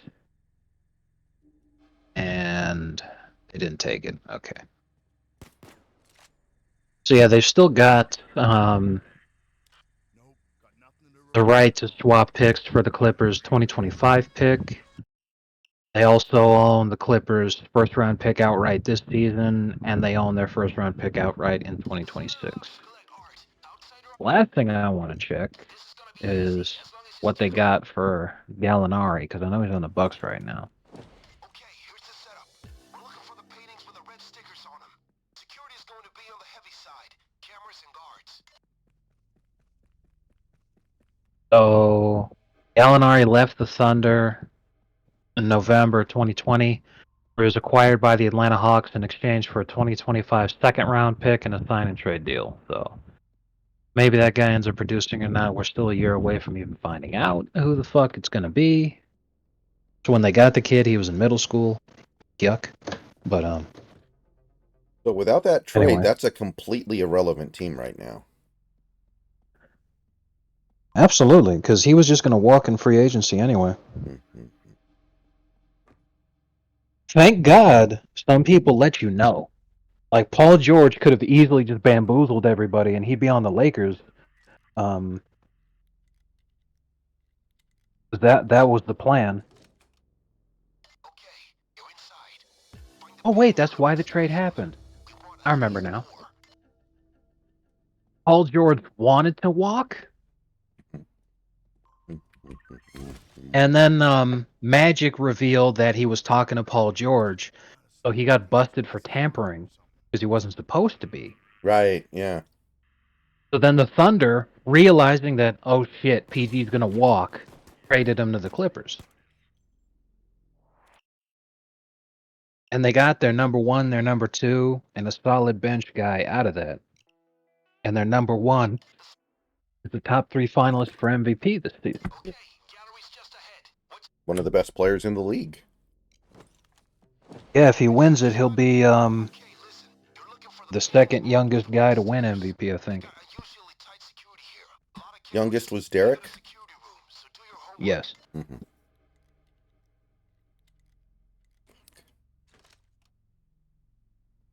Okay, you're in. Good. Now you need at least 4 paintings. The good ones have red stickers. Those are the ones our art lover intends to buy. Yeah, Derrick Rose was 22 years old in 7 months when he won MVP. He's 25 right now. Not bad.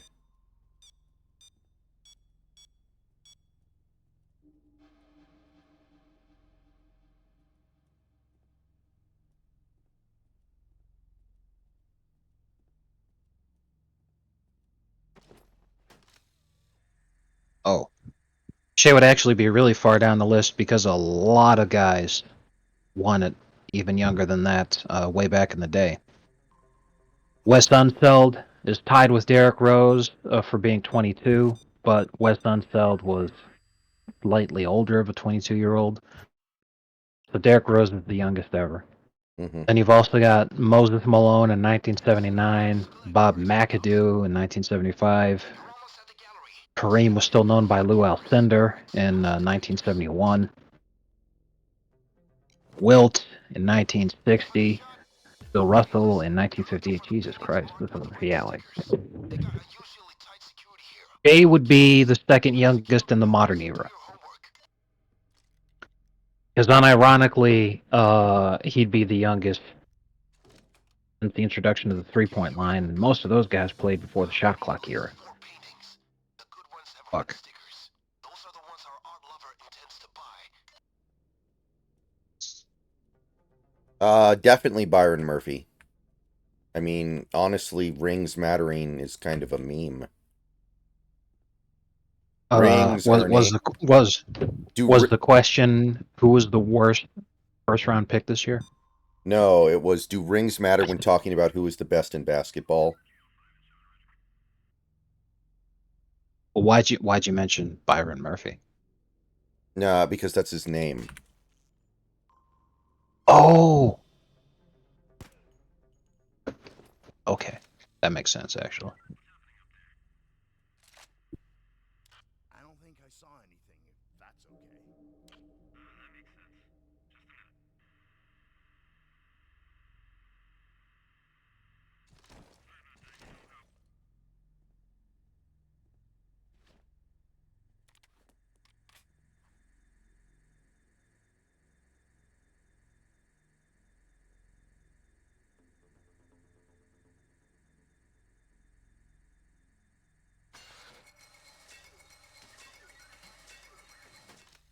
I like this tweet from Owen Benjamin. To celebrate May the 4th, we should all appreciate what a boomer institution Star Wars is. Luke forsook his rural upbringing to take part in a political campaign he had no place in. Leia was a strong, independent feminist. Obi-Wan was a childless hippie who devoted his life to Eastern mysticism. Han is a wandering deadbeat who lives with his dog and is obsessed with his car. Darth Vader abandoned his family to pursue his career. The robots are in an openly gay relationship. Everyone treats the Empire like the great evil while fully enjoying the comforts and protection it had provided. Oh man, that's tremendous. You'd love to see it.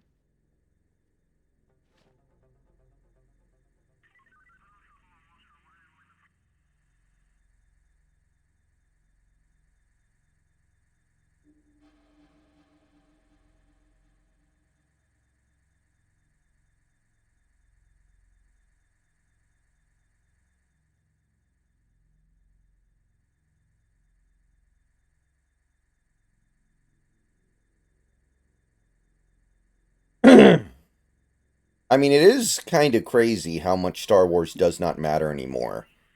Like 20 years ago, it would have seemed like the coolest thing ever if there just was like an endless stream of Star Wars stuff getting pumped out every couple of months, but it's happened and it's not that cool. Yeah, and that's exactly what ends up happening when some big faceless megacorporation gets their hands on it and they make it as lame and gay as possible. Okay, here's the setup. We're looking for the paintings with the red stickers on them. Security is going to be on the It heavy was side. perhaps Cameras and guards. inevitable. I was talking with my dad earlier today while we were running some errands together. All right. And I was like, I don't know what to expect from this new job because when I look it up, all I ever see is people complaining about how hard the job is and all this other kind of shit. So I'm all like, what? How hard actually is it? And he's like, my dad's 62, and he was like, son, I'm not even in the top 10 of oldest people working there. Yeah. He's like, any job that an old person can do when they're short is an easy job. It's like I think a lot of the people who are complaining are just complaining about how bored they get, and they're complaining that they have to stand all day. He's like, is that really something that you have a problem with? I'm like, Dad, I worked in construction. Not only did I stand all day, but I stood all day leaning on a ladder. Nah. Oh, so I'm like, okay, I feel a lot better about this. Mm-hmm. Yeah. Oh yeah, Snacks. So did you see that the Cavs Magic game earlier? I by the time I woke up, it was already over. The only thing I saw was that the game 7 was forced. And once again, the home team wins. The road team has not won a single game in the series. So if the Cavs actually do win in 7, then the road team never won a single game in the series. But I want to check. Okay, the line was definitely the Magic were favored. It was Orlando by 4.5. Mm-mm. Man, that is crazy. And yeah, I did hear that Donovan Mitchell had a 50-point game. I'm Yeah, looking at it now. 50. He scored every point the Cavs scored in the fourth quarter. Every point was his. Wow. Okay, that's a start. Which is funny because they lost by 7 and they got outscored 30-18. Mm-hmm. And if every single point in the fourth quarter was his, and they lost by 7, but they got outscored by 12 in the fourth quarter, that's He's out of there this fuck. offseason. 1,000,000%. If they lose that game, like especially if the Magic actually win this series and become the first team to win on the road in the series, and they win in advance, Mitchell's gone. It's a 50-point game when he scores every point in the fourth quarter. Because I'm not going to sit here and think that he took every shot in the fourth quarter. I doubt that If very they lose much. by 7 when he puts up 18 by himself, yeah, I'm looking at it now. First Cavs shot, Max Drews misses a 3. Report, I'd say. Not much Second, Donovan Mitchell misses.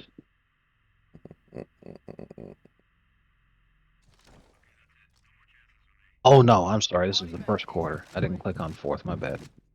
Okay, I'm on fourth now. Okay, first cap shot. Georges Niang misses the three. Max Strus turns the ball over. Donovan Mitchell misses a three. Max Strus offensive foul and turnover. It's hilarious to me. Strus is already the reason that they lost because by this point the Cavs were leading. Max Strus actually choked and threw the game for the Cavs. That's hysterical. Okay, Donovan Mitchell scores. Mitchell scores again. Evan Mobley misses. Mitchell makes free throws. Mitchell misses. Offensive rebound. Mobley misses. Offensive rebound. Mitchell turns the ball over. Darius Garland turns it over. Donovan Mitchell misses. Donovan Mitchell makes it. Darius Garland turns it over. Donovan Mitchell makes it. Ready for the shot? Okay, listen. You're looking for the paintings marked with red stickers. They got unusually tight. Cavs with a fucking backcourt 8-second violation turnover. Wow. 5-point game. That's brutal. Donovan Mitchell makes it. Donovan Mitchell missed. Donovan Mitchell makes it. Donovan Mitchell misses. Marcus Morris misses. Evan Mobley misses. And Darius Garland misses. So yeah, he didn't take every single shot, but you're right. Every point that they scored was from him. And his team 1,000,000% let him down. He had Max Strus early on in the quarter, completely fucked the game up because the Cavs were leading, and he basically threw the lead that they had. Evan Mobley missed 3 offensive rebound putback attempts, and Garland came in with 2 turnovers and 2 missed threes. Also, Marcus Morris missed 2 offensive rebound putbacks here. So losing by 7 when you get outscored by 12. Did you play like absolute dog shit like that? Bad turnovers, bad fouls, bad shots. Donovan Mitchell 50-point game is wasted. Cavs had no business losing this game. Mitchell is gone. There's no shot he wants to be there. After that game, he's already packing his bags.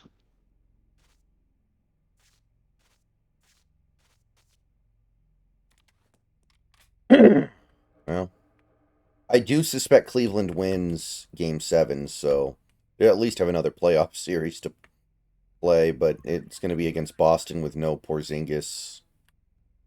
I guess that could... I mean, I don't think they're going to win, but it'd be fun. Here's what I think's going to happen. The Magic pull an upset, become the first road team to win and take it because Mitchell is mentally defeated after he just scored 50 points and they lose anyway. He's already packing his bags, so he's sitting there like, fuck this, man. He's going to phone in the next game. The Magic are going to take it. And the Magic best player is a big man, and without Porzingis there, Paolo feasts. And the Magic upset the Celtics. And then everyone sits there in utter fucking amazement, confused as hell how this managed to happen. That in the season that we had, with everything that everyone said, oh yeah, this is going to be that ECF matchup for sure. The actual matchup ends up being Pacers Magic. Would be fun. Everyone sits there like, what the fuck is this? And I'm the only person on earth who actually predicted, like, hey, look at that. The only playoff team that I said had no shot of making the ECF was the Sixers. And then the ECF ends up being 2 teams that no one thought would actually do it. But yeah, if Porzingis is out, Paolo should feast. If that ends up being enough, because Tatum shrinks in big games, always does, and if you force Jaylen Brown to dribble, he becomes one of the worst players in the league. So it's not impossible. Plus, the Magic are a really good three-point shooting team, and that's one of Boston's biggest weaknesses is fucking, what's his face? Missoula's retarded fucking three-point coverages. Joey Maz. Horrible. This is the gallery. You're looking for the... Well, did you see that one thing I sent you? Listen, you're looking for... From Racist Snake, the howitzer designed Yeah. to obliterate. Yeah, I saw A that. lot of cameras. Secret rooms, so do your homework. I wish that was a real video. Okay, you're in. Good. Now you need at least 4 paintings. The good ones have red stickers. Those are the ones our art lover intends to buy. Good. Now we need... The actual video is it says the howitzer designed to obliterate North Korea. It's in the parking lot next to the gallery. Which is not nearly as interesting. Obviously.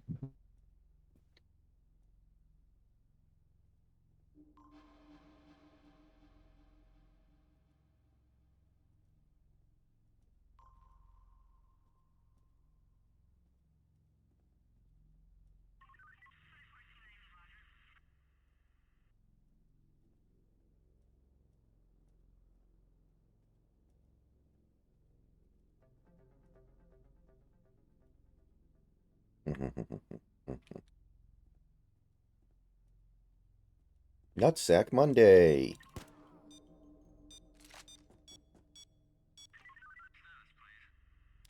I don't. Well, they probably don't get Kyrie if they keep Brunson, because Brunson would have cost a decent amount of money, and they don't get Kyrie.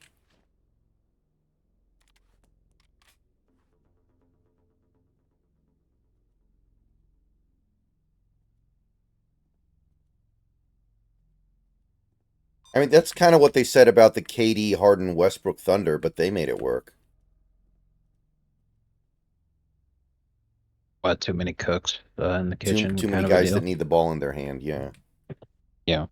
Like, Bosch didn't really need the ball in his hand that much, so that always, I thought, made pretty decent sense. I still remember having to convince people that Bosch was elite because they refused to listen. And I had to show them the numbers because they refused to listen. And I was like, guys, on the Big Three Heat, Chris Bosch was the best mid-range shooter in the league from 16 to 23 feet. He not only had the highest efficiency in the league, he was the only player in the league with over 45% efficiency, and he was shooting 55%. When I told people in 2013 that Chris Bosch was shooting the mid-range better than Dirk, no one believed me. Okay, listen. You're looking for the paintings marked with... And I was like, I'm not saying that Bosch is a better player than Dirk. I'm saying that Bosch is a better shooter than Dirk, which is true. Okay,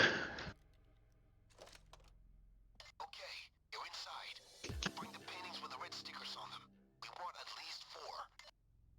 They hated him because he spoke the truth. Those were the days, man. But yeah, it's funny because people still make that mistake of thinking that if you just pair really good players together, it'll magically, miraculously work without ever considering fit. Mm-hmm. Like this Suns team. Devin Booker, Kevin Durant, and Bradley Beal. How the fuck is that supposed to work together?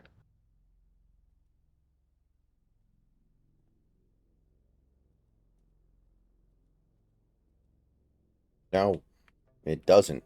And we saw pretty strong evidence of that this season.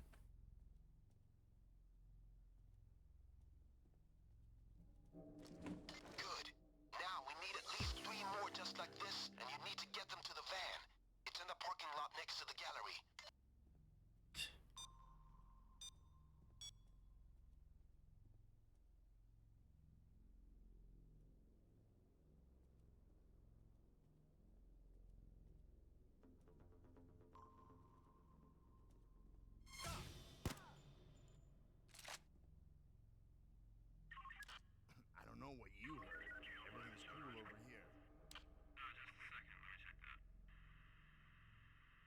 Yeah, Mavs Thunder should be fun. I wish the Mavs had a real coach, though. Yeah, now that the Clippers are done, Jason Kidd is now the worst coach in the playoffs. Case right here. Yeah, Thunder. I said it the other day. The question is, can the Mavs, who have more talent and have a more experienced team, overcome the fact that they have the second worst coach in basketball?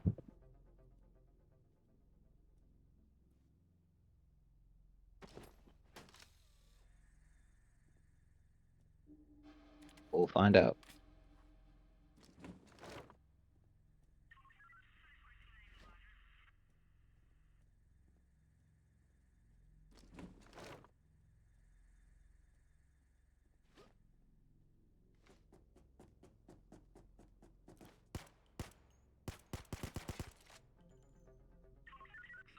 Can't say much is happening here, to be honest.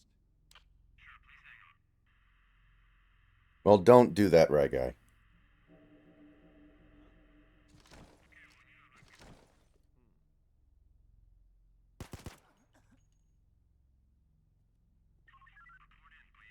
You fucking jackass, you just ruined my run. Issues. Except I got the hiccups.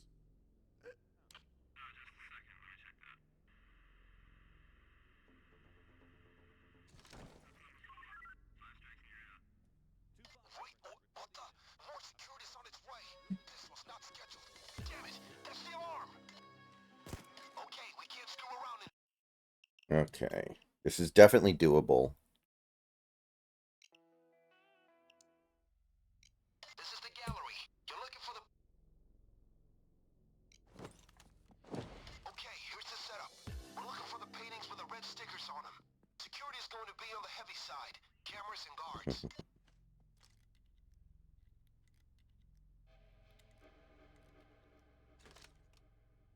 Alright. Okay, we need at least 4 paintings. Remember, the ones with red stickers.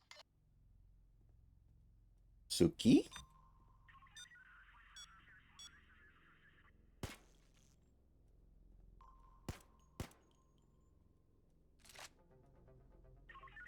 I think maybe I'm standing on a magnet. That might be the problem.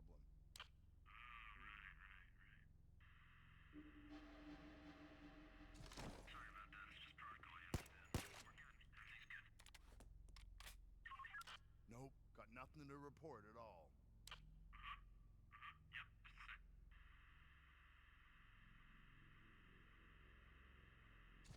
My dream is to actually make it really big on Twitter one day, and then to every single day while I'm in the middle of posting, some spicy stuff that the people who follow me for.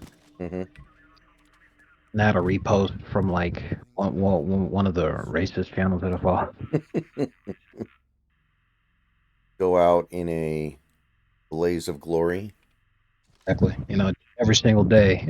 In addition to talking about basketball and Star Trek, how about this one? Case right here. You'll be like Kramer. Kids, have you ever heard of the word... Exactly. Let me teach you a little bit about military history. Today we're going to talk about how it's designed to obliterate. My God.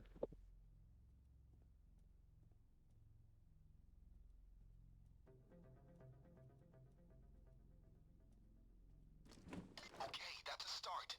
We need 3 more just like it. Get them. Take them to the van in the parking lot next to the gallery, and we're in business.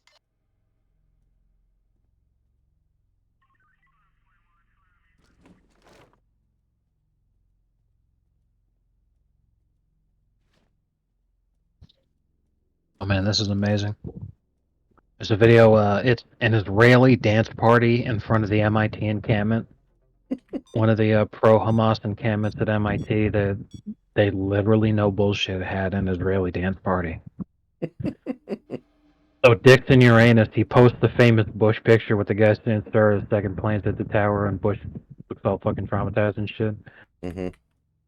We posted that picture as a response to the Israeli dance party. Or the Israelis are dancing in front of MIT. Oh, fuck. Remarkable.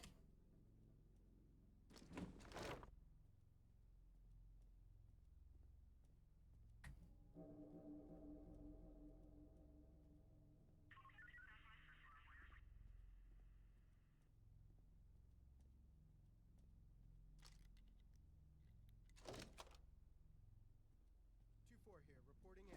There's signs of intruders here. Damn it! That's the alarm! Alright, that's enough to go now if you want. But if you want more, get me... Damn it. I like this tweet from Razor. He's responding to Jack posted beat whatever the fuck his name is. What? Because Jack was posting an article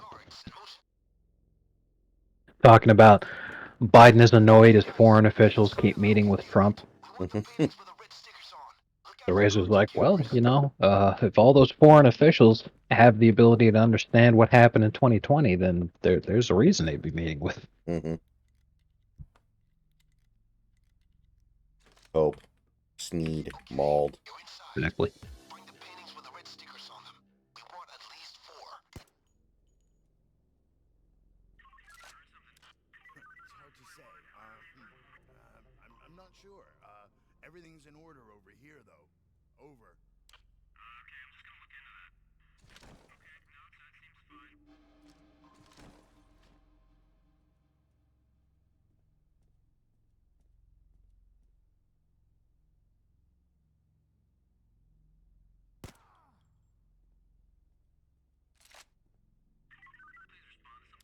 That power station nearby is messing up my radio. That's my only accounting.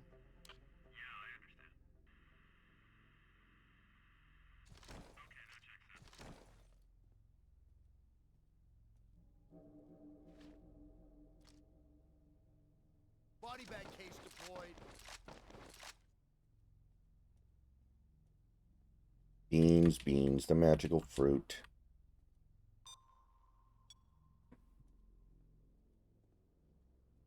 Oh, damn it. I need fucking Twitter Premium in order to download a video off of Twitter. Fuck. Probably some third-party way to do it. That's a good point. Okay, that's a start. We need 3 more just like it. Get them. Take them to the van in the parking lot next to the gallery, and we're in business.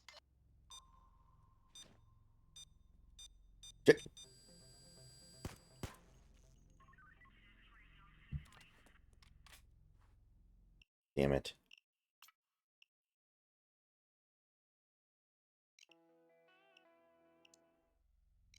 This is gonna be easy, as long as you steer clear of the... Okay, guys, get inside and locate the art. We want the paintings with the red stickers on. Look out for guards and cameras.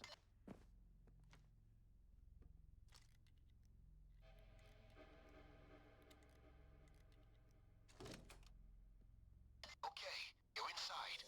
Find the paintings with the red stickers on them. We want at least 4.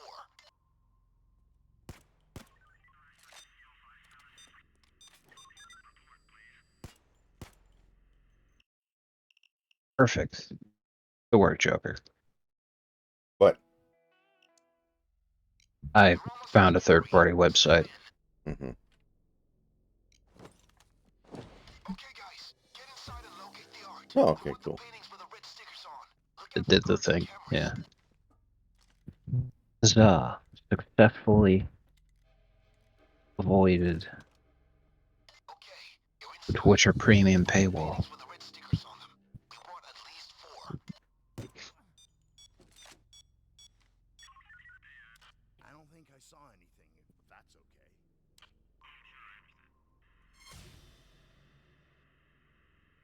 This is 2-4, reporting in. There's signs of trespassers. Damn it, that's the alarm! How does he know I'm there? The senator loves to collect art. Bro. We're almost at the gallery. I have so many mutuals with HVAC Barkley now, holy shit.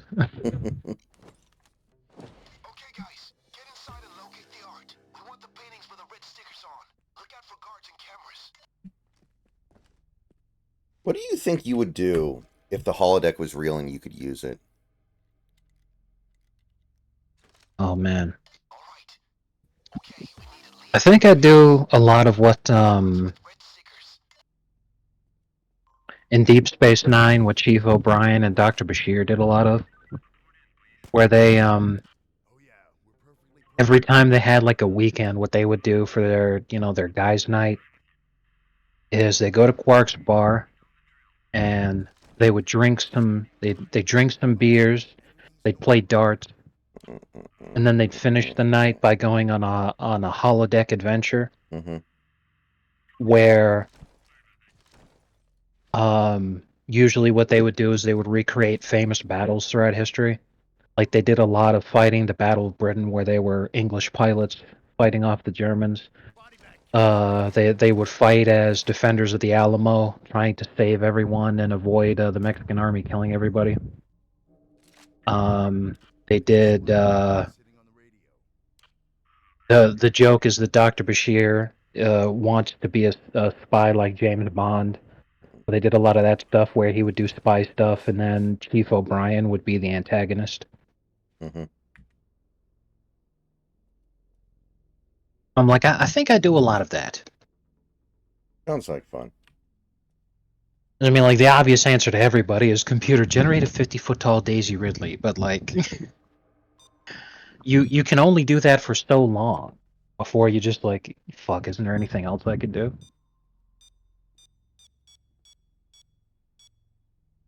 Some of my favorite holodeck adventures were the ones that Picard would do. What Picard enjoyed doing Mm-hmm. is he liked being in like a 1950s Raymond Chandler novel style private private detective. Mm-hmm. So he'd go in there and do that sort of stuff, and Data loved it too because he liked solving mysteries. So Data would go in and be Sherlock Holmes. Wouldn't he solve it instantly though because he's a robot? And yes, that was the thing that led to the episode is that Data and Geordi went in there together. Geordi was Watson, Mm-hmm. and they had planned for this holodeck adventure to take hours. But like you said, Data solved the mystery immediately because what the computer did is it recreated a mystery from the Sherlock Holmes novels, and Data has instantaneous recall of everything that's in every Sherlock Holmes book ever written. So he instantly solved the mystery. It was like 2 minutes. And Jordy was all like, Data, what the fuck? We booked the holodeck for like 6 hours. So much for the camera alarm. So Jordy was all like, computer, can you create a new enemy that'll challenge Data using a mystery that he's never solved before? And it's all like, I need more than that. And he's like, it's got to be something that can really challenge Data. It has to put him to the test. So somehow the computer created a sentient being. It created a Dr. Moriarty that was actually a living, breathing, thinking thing. More security. So they're like, oh, fuck.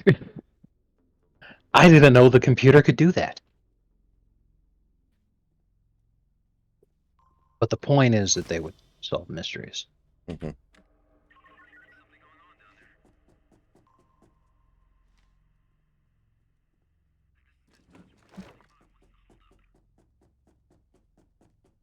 That's the alarm, guys. Damn it! That's the alarm.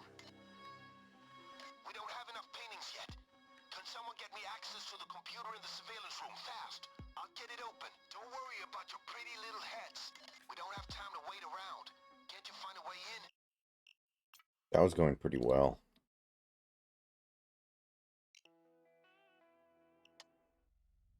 This is the gallery.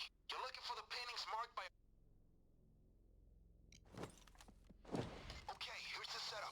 We're looking for the paintings with the red stickers on them. Security is going to be on the heavy side. Cameras and guards.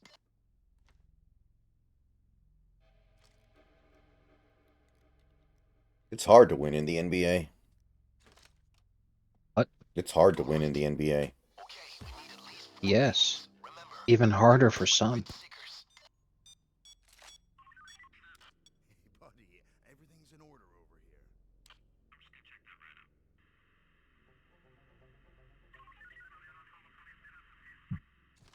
Do you like that one I did yesterday where Nerve hired Doc Rivers to manage the Ava fights?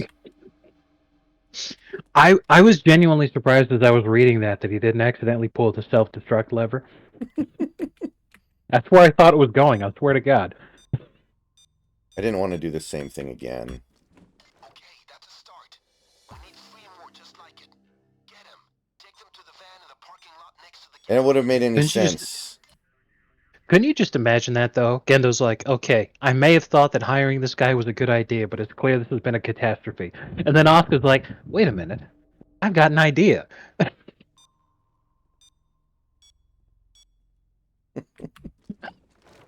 The problem will solve itself. Oh man. That's a nice He meme. blew himself up on his first day. I like when Grok was trying to do Nutsack Monday. So it had Gendo's just got his pants around his ankles. Gendo smirks to himself with his pants around his ankles. Monday.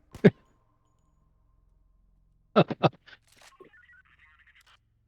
power station nearby is messing up my radio. That's my only accounting. Monday.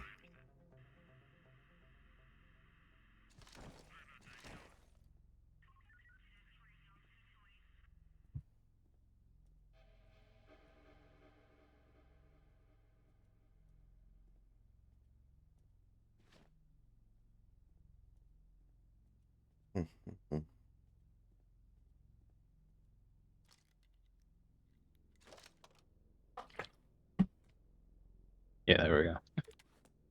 Gendo is sitting at his desk, watching the security cam footage of the incident between Shinji and Masato. He smirks as he watches Shinji's outburst, and his pants are around his ankles. Gendo, to himself, Monday.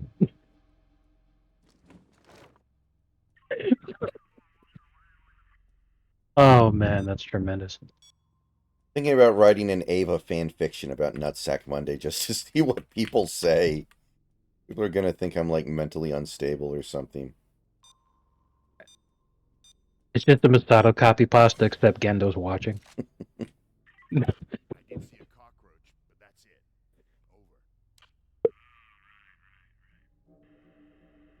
Over. Hmm. Body bag case right here.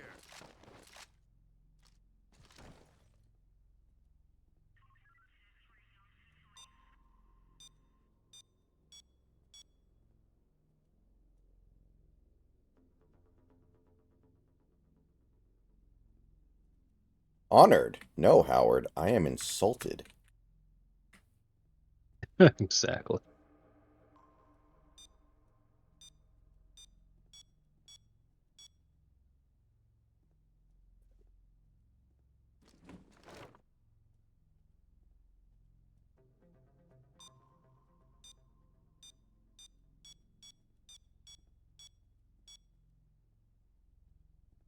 Gouda, pass me the MG42.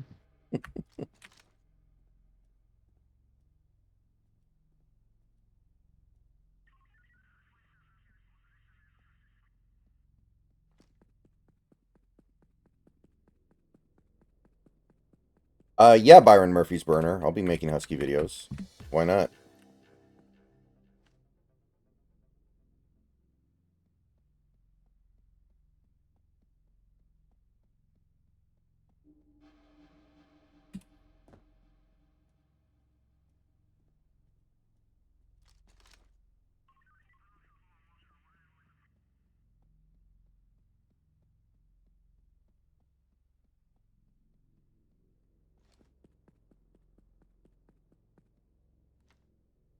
That's half. We need 2 more.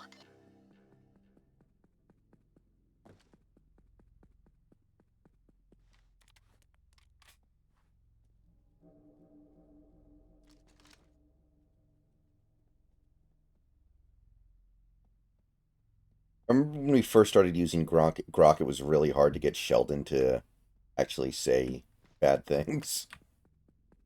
And then we were finally Yeah. able to figure it out. Remember the one I had where he was accepting the Nobel Peace Prize and then he ripped off his shirt and he had a giant tattoo on his chest? Right. That was fantastic. And then that gave me the idea to recreate that scene from American History. And it worked fucking perfectly. And fucking all of his friends are just watching this unfold. They're like, Sheldon, what the hell? I didn't know you were good at basketball. Then Raj is all like, that's what you're surprised about?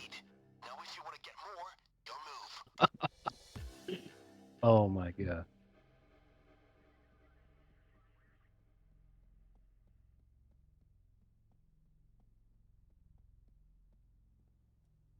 He goes up to his white supremacist girlfriend and kisses her. That was fantastic. It was like the joke. It's not that it's a new character. It's his exact same love interest as in the regular show.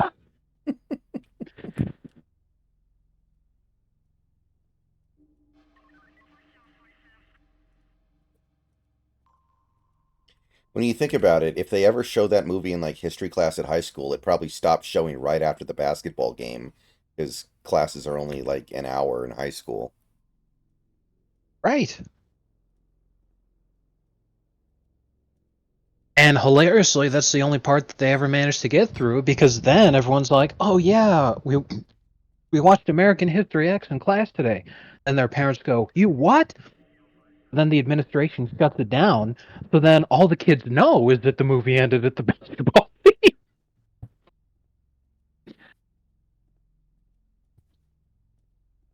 That explains so much. We've never been so back. Son of a bitch. What? Oh man, that's devastating. What's the matter? I loaded up Warhammer. I was gonna play my save. I was halfway to conquering the world. Like this is the best run that I've ever had. Because after fighting that incredibly strong guy that I was telling you about, I just snowballed out of control. Like my guys were so high leveled and so strong after all that shit. Hmm. Well, the thing is, and it's only been, bro, 3 days since the DLC came out. Hmm. Now this is great because the developers have amazing turnaround time.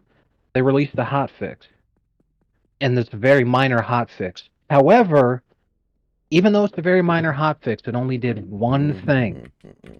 It still makes all save games incompatible. That seems like an oversight they should do something about. Yeah, I just lost my entire run. That is fucking brutal. I've never advanced that far in a campaign before.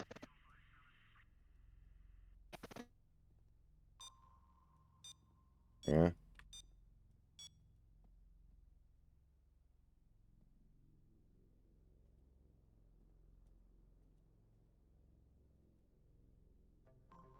Damn.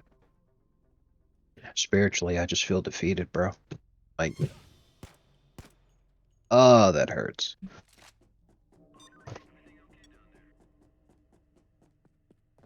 I was having so much fun too. Sniff. Yeah, we pulled it off.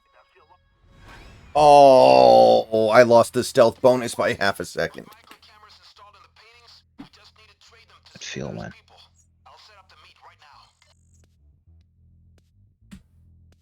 But, oh, next day. Haven't had one of these in a second. Okay. Oh, okay. Installed in the paintings. We're ready. I see. Senators met are jumpy, but ready to deal with us. So let's deal. Money.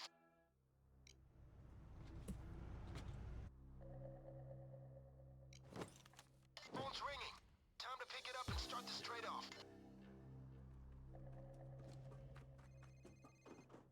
Hi. Good day. We're pleased to negotiate with you, but you're gonna do it our way or not at all. All right, will do. Put all the paintings on the table in the train car. Stand by for my contact.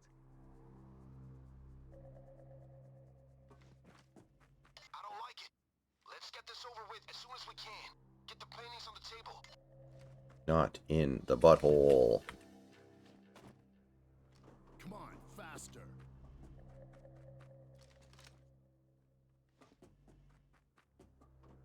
What do you think is worse, Star Trek Discovery or Star Trek Picard? I don't feel fully qualified to make that kind of judgment because I haven't watched either of them. However, if I had to choose, I would think Picard because Discovery shits on the established canon by doing it with newly created characters. Picard shits on the established canon by doing it with previously established characters. Hmm. So it's the question of would you rather that they shit on the established canon with brand new people that they created just for the show, or would you rather that they ruin characters that you already knew and loved? Okay,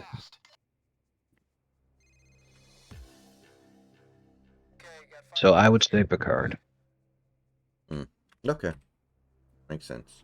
But I don't feel fully qualified to make a judgment on which one is worse because I don't watch either of those shows. I just know that they're terrible, so I don't want to waste my time. Thank you.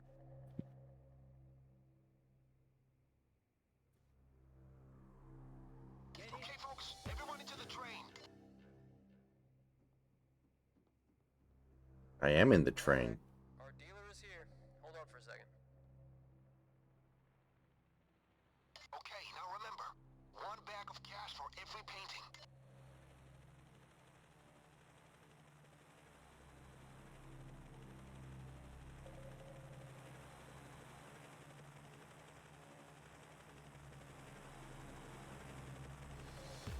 Okay, throw me the paintings and you'll get your money.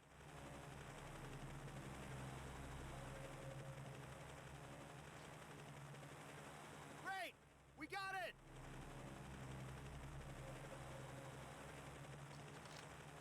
Press F to pay respects. Thanks. Here's your cash.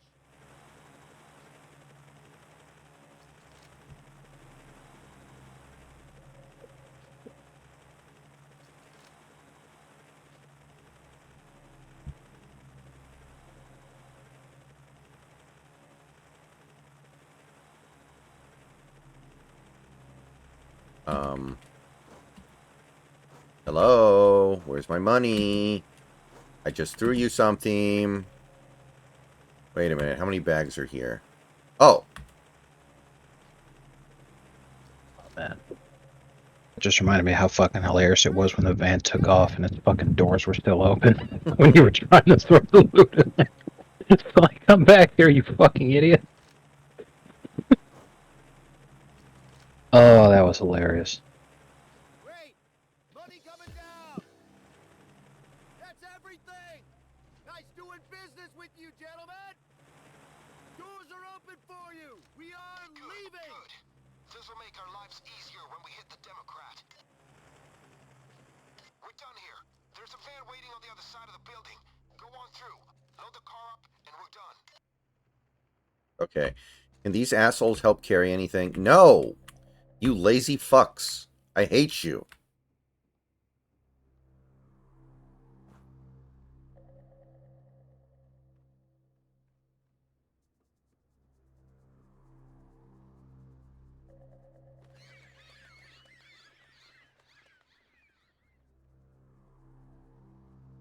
Keep a low profile near the workers to be safe.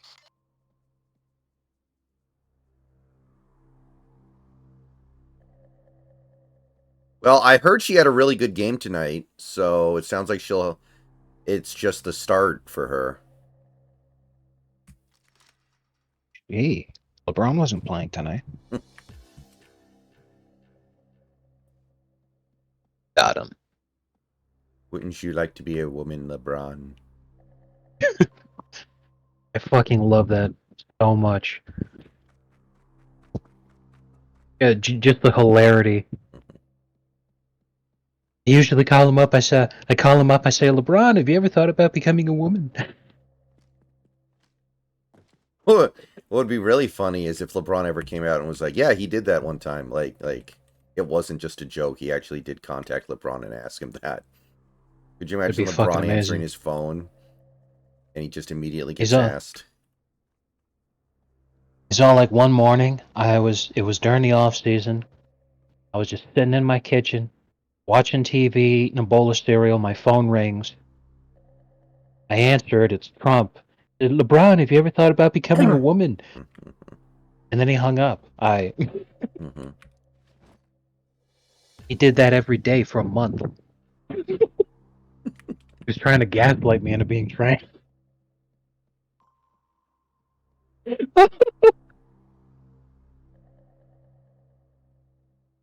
I mean, it would be one hell of a career move. Imagine how much attention that would get. That'd be like one of the biggest stories in sports history.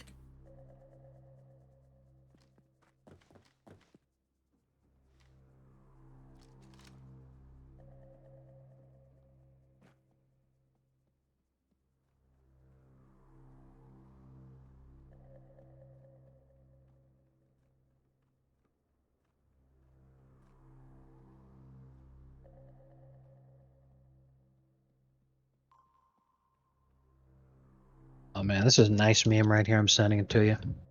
It's a fake McDonald's ad. It says you can get real food for what we charge now.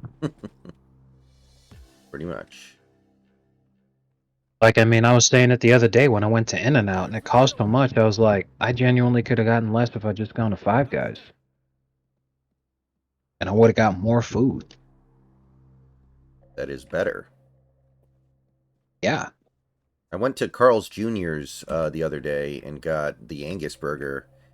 Swear to God, I can't taste the real difference between the Angus burger and the regular beef burger. Maybe my palate is just too immature. I don't know. No, I can tell you why that is. Mm-hmm. Getting Angus is better for a steak. Because the difference between Angus beef and then like other stuff is that Angus has a higher fat content, more marbling and all that kind of shit. Mm-hmm. That doesn't matter for a hamburger because you're going to cook it well done anyway. All that fat is basically grilled out of the fucking thing. Mm-hmm. Now, if it was a medium rare steak, that's a very different story. But I mean, imagine having a Kobe beef burger when the thing, again, is cooked to well done. The fucking health inspector standards where the thing's got to be like, oh, well, basically a hockey puck. And so, like, do you think it'd, like, I had Wagyu beef jerky. I tried that. My gas station started carrying it. Mm-hmm. So I was one of the guys that volunteered to test it out to see how it was. So I tried it, and I'm like, it doesn't taste any different from regular jerky. Because, duh, the process of making jerky takes all the fat content out of the meat as it dries it out. Literally, that's how jerky is made. So, of course, it's like if it tastes amazing because of the high fat content and the process of preparing it removes the fat, then you're not going to taste any difference. Pretty much. So, yeah. Well, was it more expensive than regular jerky?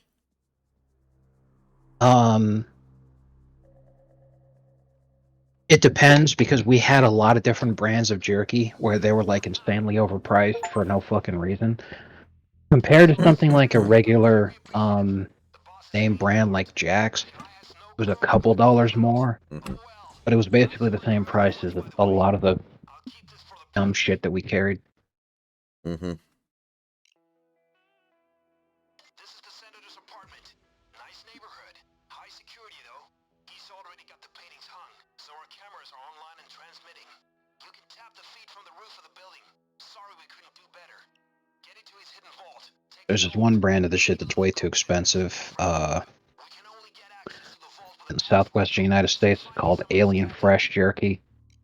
Comes in a gold bag and it's just alien jerky. Never been a big beef jerky fan. Get me the following objects. When you have them, we'll connect them to our station on the roof. We need his phone, his tablet, his laptop, and 2 external hard drives. Yeah. I enjoy the taste, but I can't eat a lot of it because it requires a lot of chewing to eat jerky. And if you eat a lot of it, then eventually your head just hurts from the muscle strain. Mm-hmm.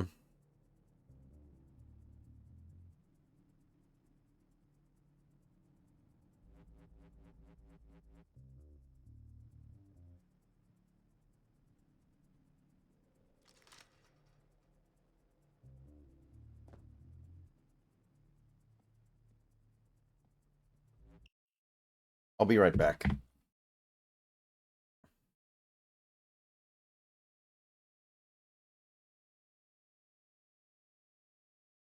you guys shortly.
Yeah, Oberto Jerky's the one I always see when I'm at the store, right, guy? But yeah, I don't ever get it.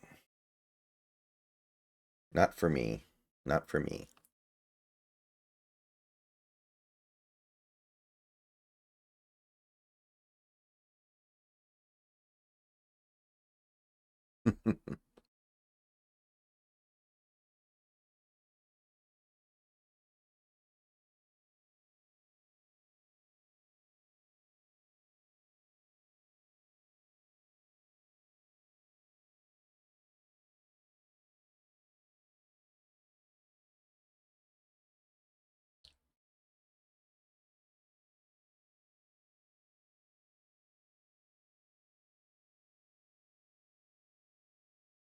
Oh man, I love this.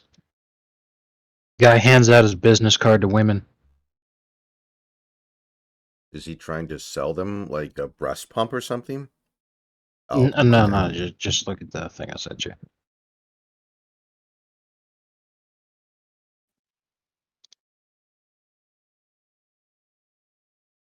I see it. Pretty good. Tremendous.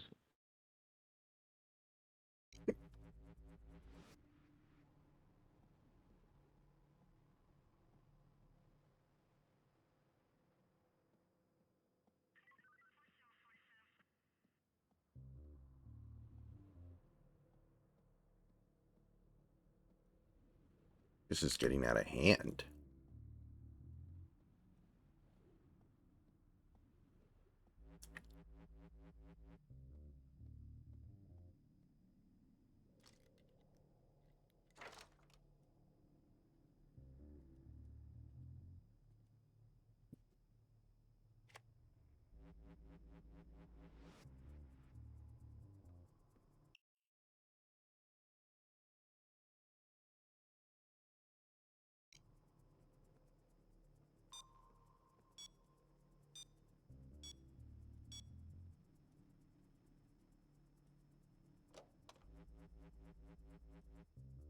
You kidding me? I just used my key card and there's nothing in here? Eat my butt. This place. Find that gold and we can buy one of our own.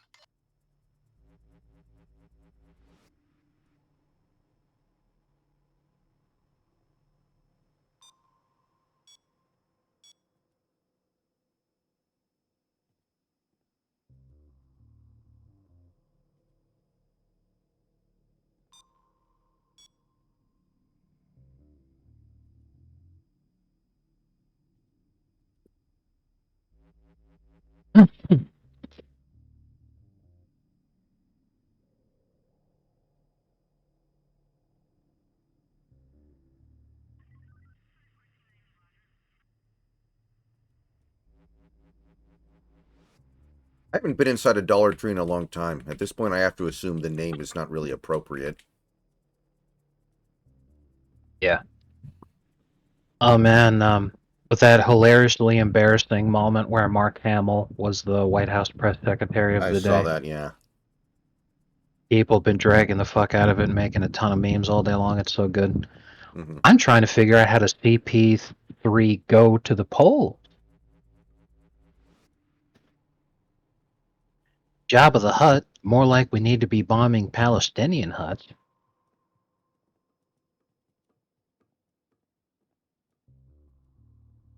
I think Mark Hamill might be the worst person alive. Based. He is.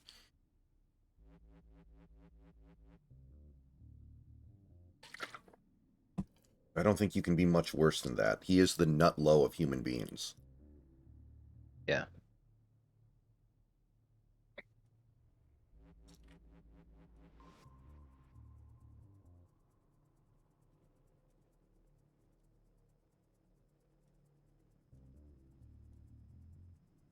Oh man. In many Somali homes in the Twin Cities, smoke detectors with low batteries beep around the clock. Many believe the devices beep when they're working properly, Careful. Abdi It'll be worth Abdi Fattah said, or that it's the landlord's responsibility to fix them. Such information could be corrected with a community-wide effort. perfect. Wow. Well,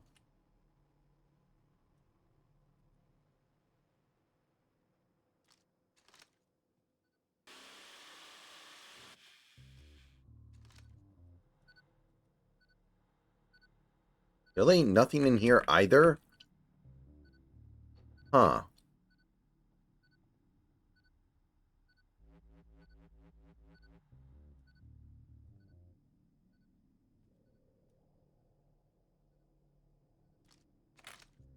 Great. You found the laptop. Right now you're making me look very smart.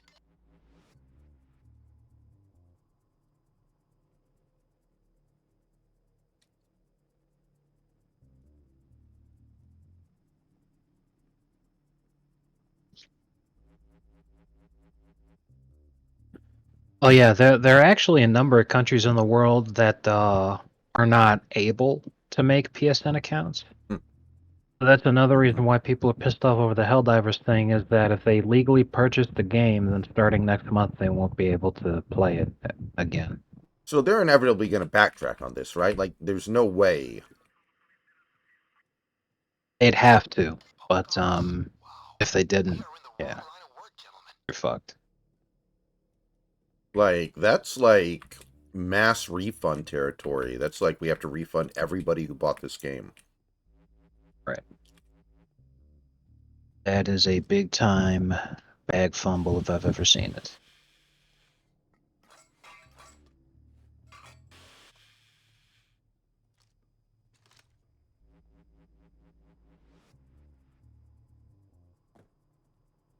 What's up, my N-word? Look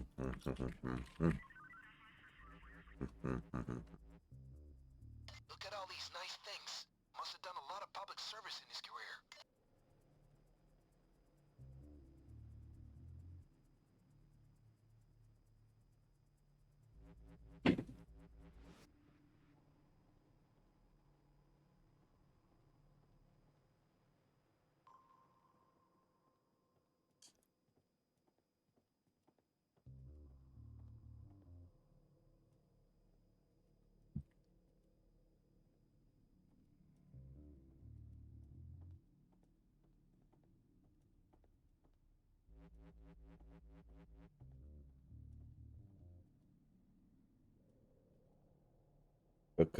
Cruising down the That's street. epicenter, right there. I wonder what kind of treasure that house can hold. Okay, on with our heist here. Look at that view.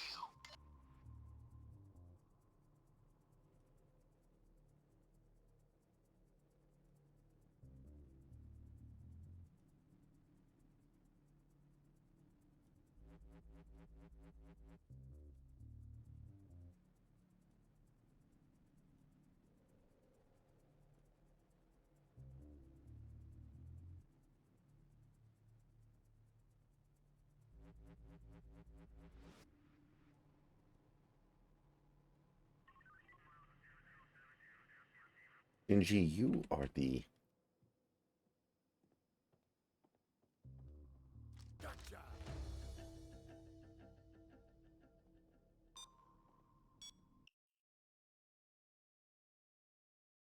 the most overhated video game.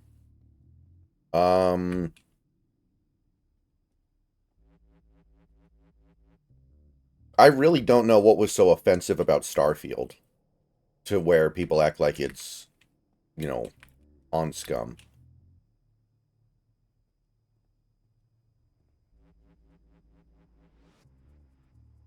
Personally. Yeah, I didn't see it being like some offensive hunk of shit game. What I saw it as being is, you know, and I loved it when people called it this.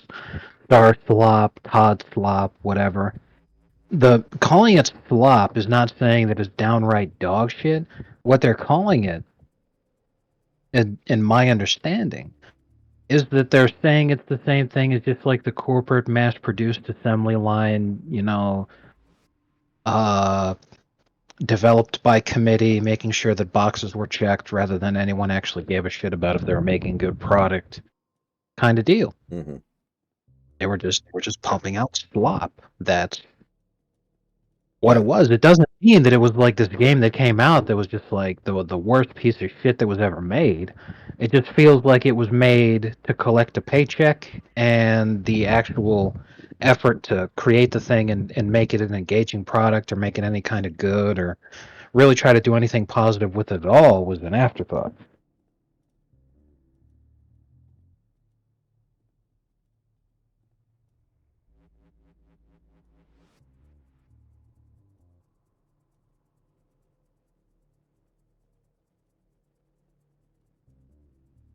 Um, I haven't played it, but my understanding is that No Man's Sky eventually got improved to the point where it was a really good game, but people still judge it based off the original release.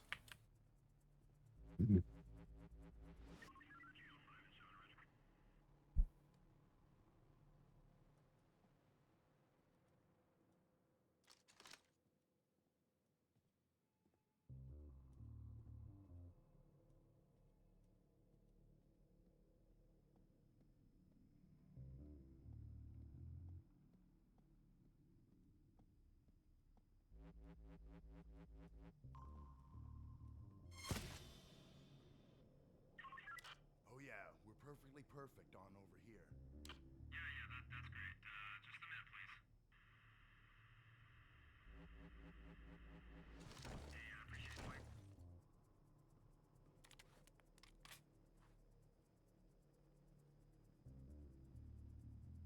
Like, I'll share with you a clip from a Fallout TV show. Mm-hmm. I'm not gonna be able to watch it for a minute here, but I know, but the clip is just really impressively bad in terms of the quality and everything. mm-hmm. When you're looking at it, you look at the show and you're like, okay, you know, the lighting is good. These look like real people. They did a good job on the makeup. The only thing that's missing is like any reason whatsoever to care. This dialogue is cringe-inducing cancer. Clearly, they put a lot of money into this, and somebody at some point put a lot of effort into this. But to me, this is the definition of slop.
Yeah, I haven't seen that clip before. Wacky. Yeah, it's just absolutely fucking pathetic. So as you're watching this, you can tell from the set pieces, the lighting, the character design, the wardrobe, the makeup, everything is looking good. This is a high budget television show. Except for the writing. That writing is so goddamn awful that you're like, oh my god, this is terrible. And then you realize that the writing being bad is the entire reason that the show was bad in the first place. So you genuinely have the people who like it and watch it are enjoying how it looks visually. They are brain dead people who They just suck. Like they're barely even sentient, pretty much. And they consume it because it's slop.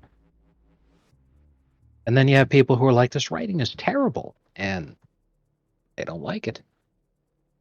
And that's all it takes, because it's the only thing that matters. Still better than. I mean, at least it seems like these writers didn't just go to the MCU school of writing. It's at least a little different than that, I guess. It's a different brand of bad.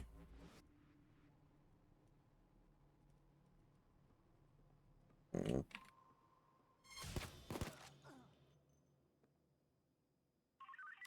No real issues, except I got the hiccups.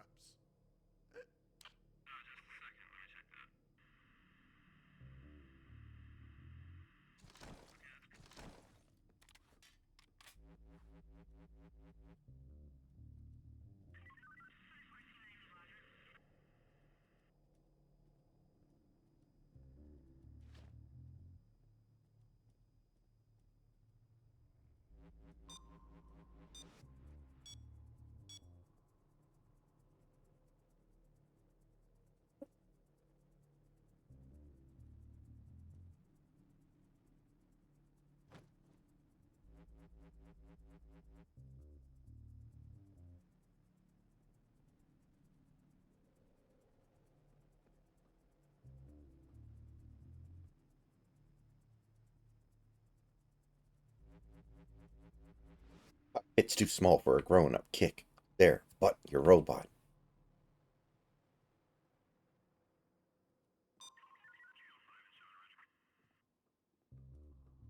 Where the hell are these things I'm supposed to get? I still have to find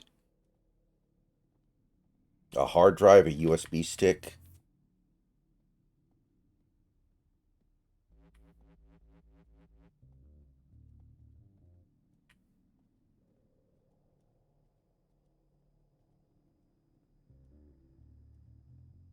Mm-hmm.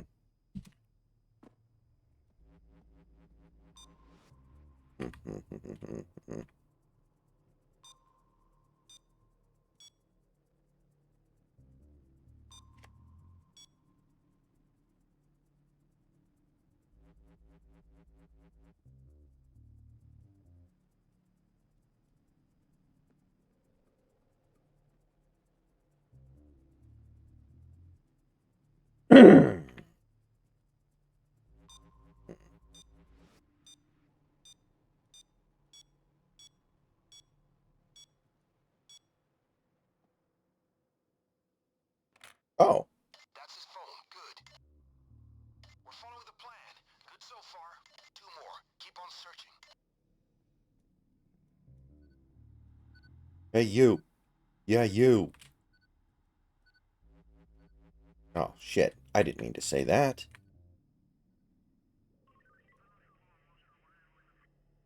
I like this post. It's from 7 years ago, but it's still good. The next Call of Duty should be a realistic RPG that starts with you working at a Little Caesars and an army recruiter lies to you at the mall. That's pretty great, yeah.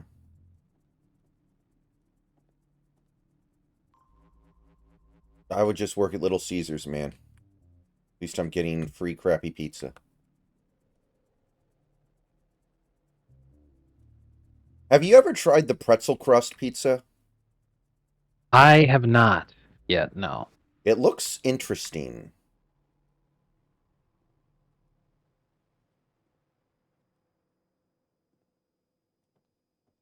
I just don't really like pretzels, Oh, so okay. that scared me away from it.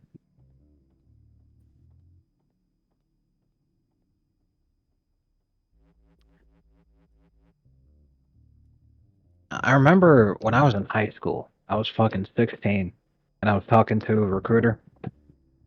And when I was 16, Band of Brothers was really huge and popular. So because I was a dumbass 16-year-old kid, I thought it was really cool. So I was like, "Oh man, that's what I want to do. I want to be in the airborne. I want to be parachute infantry. That's so cool." So, the recruiter's talking to me, and I tell him that shit. And he's like, oh, yeah, sure, no problem. I completely understand, kid. For what I'm going to do, here, I'm going to give you this MOS to become a parachute rigger. And I had no idea what the hell he was talking about.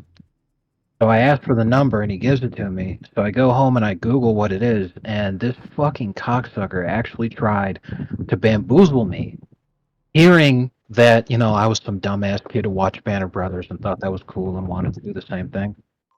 Hmm. He was trying to bamboozle me. What a parachute rigger are the guys who actually rig the parachutes, which means they receive the parachutes from a delivery from a supply truck, and then they pack them into the actual deployable parachute that someone else uses for a parachute. Oh, And okay. that's your job. And I was like, that fucking son of a bitch tried to put one over on me. So that was my first and only experience with a recruiter. Because when I found that out, I was like, you son of a bitch. So I was like, okay, I'm going to stay away from these people. Yeah. I guess that would kind of be like, man, like what's the equivalent of that? It's kind of like getting hired at Microsoft and then you're the janitor Right. or something. It'd be like, oh man, I I really like tanks. I think tanks are cool. I want to be a tanker. They're like, oh yeah, absolutely. You'll be a tanker. You'll drive tankers. And he put it in that wording because driving a tanker now is very different from driving a tank. A tanker is a supply truck that's carrying fuel. Yeah. Everything's perfect. Gotcha, bitch. You wanted to drive tanks, they turned you into a trucker. Good job. Sirens, I hear them. Cops are on their way. Okay, we gotta change. Now, at least that actually has real world applications on account of the fact that you need to be hazmat certified, and those guys are highly in demand, truckers that have the licenses and classifications to be able to transport hazardous materials. Get me the following objects. When you have them, we'll connect them to our Packing system. parachutes for a living doesn't have any kind of civilian applications at all. Top and two You, external you hard just get drives. fucked on. Hope that GI Bill works out for you. You can access the hidden You would have cameras in gotten the building's court-martialed roof on after top one or the day. roof. Exactly. I hope you got a lot of cameras. And we all know It'll make why. it easier for us to find all the devices.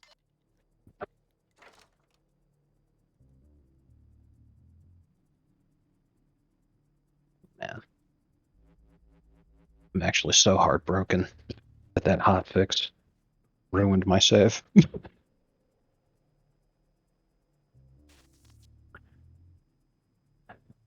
I only had 3 days, bro. Fuck.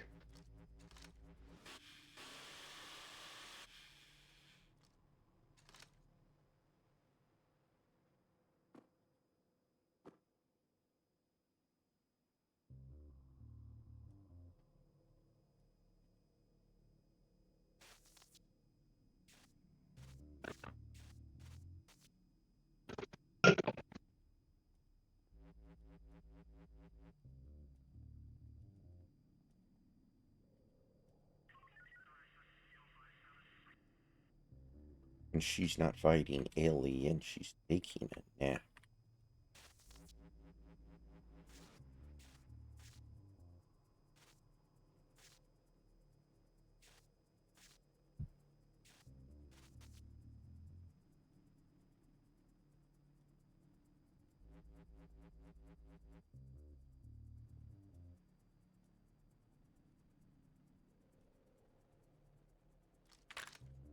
That's one of the external hard drives. Everything's going to plan.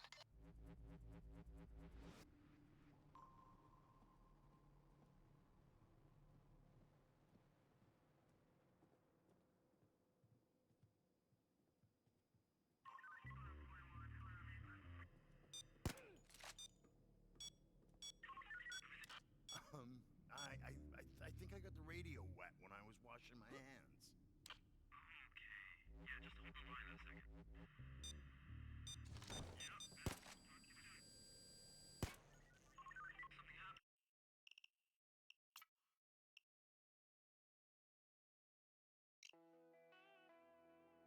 How is it already almost midnight? Jesus Christ. So, the plan is go in, get me the following objects. When you have them, we'll connect them to our station on the roof. We need his phone, his tablet, his laptop, and 2 external hard drives. You can access the hidden cameras in the paintings with a laptop on the roof. I hope you got a lot of cameras. It'll make it easier for us to find all the devices.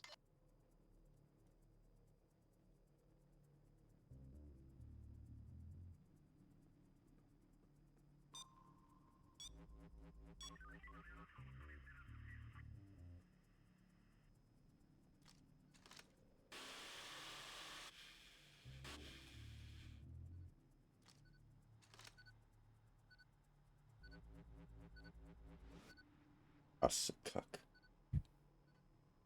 Fuck.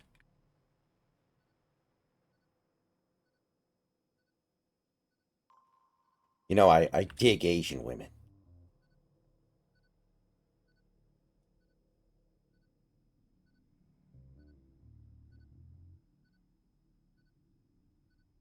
Fuck off. Go away. Go away.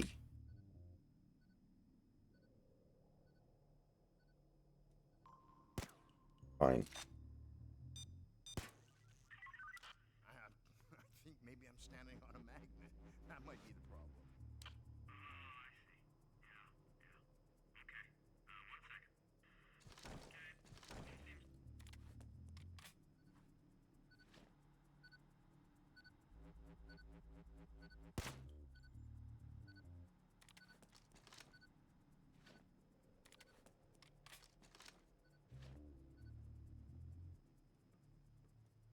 You kids ever heard of the word?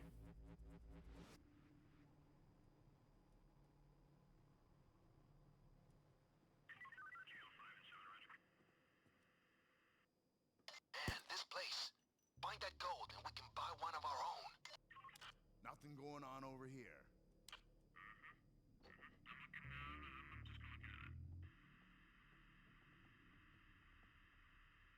reporting in. We got a dead on.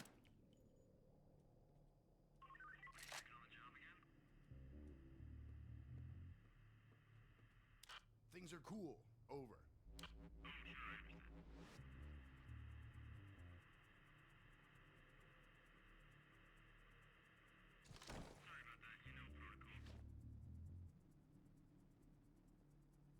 Yeah, I'm probably screwed, but whatever.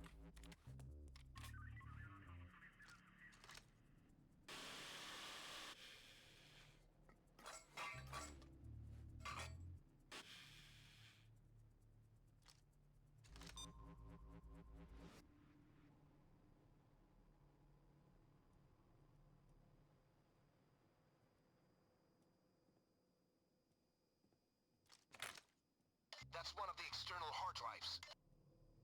We are making progress.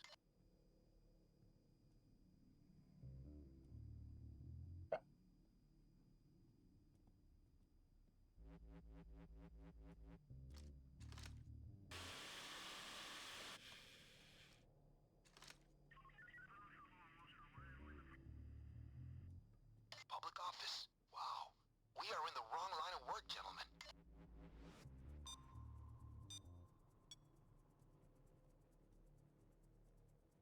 Look at that view. That's one of the external hard drives.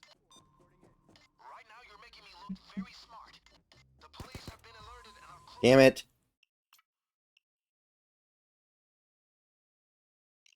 If you can't take out cam operator, I don't know where the cam operator is, Gas Mask.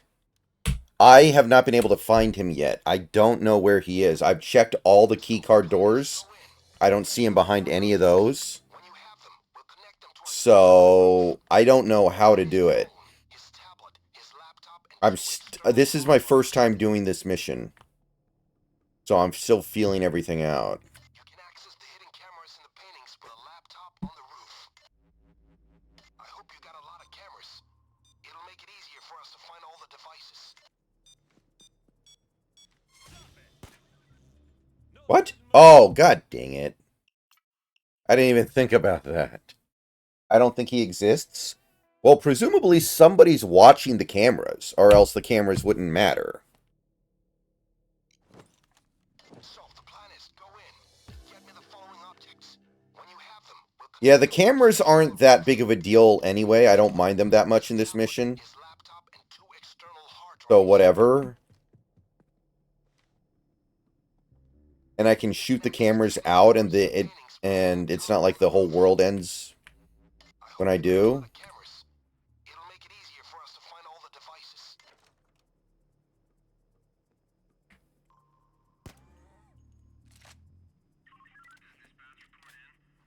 Hey, buddy, everything's just fine. Public office. Wow. We are in the wrong line of work, gentlemen.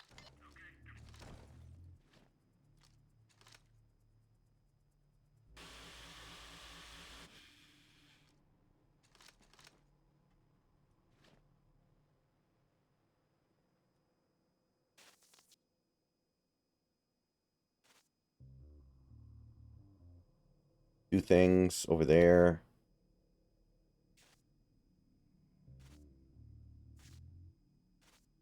I don't see anything else. I don't know what I just picked up. Oh, computer's right here. Nice. Found the laptop. I would never have seen that if not for the prompt. Nailing it. That shit was basically invisible.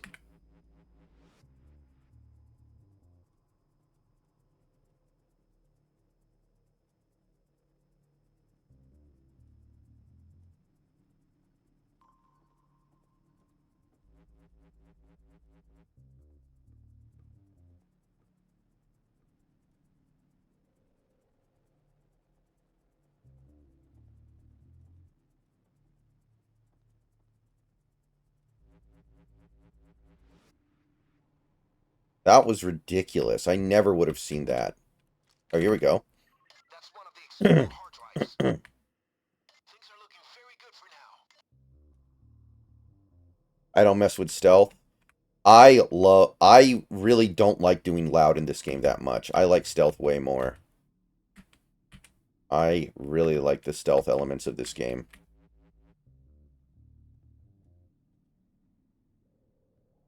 Look at that view.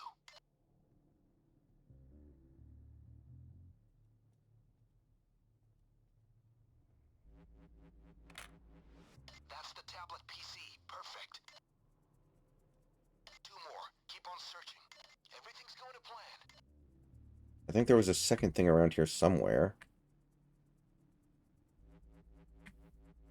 I feel really confident there was a second thing here. Oh, shit. No, no, no, no, no, no, no. Nuh-uh.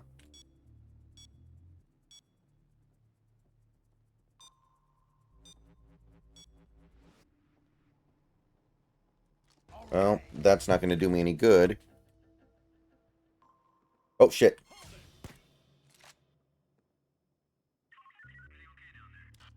All good.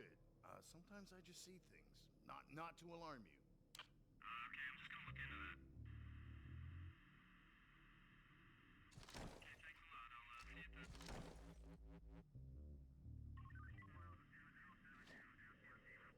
Yeah, I am out of body bags, though.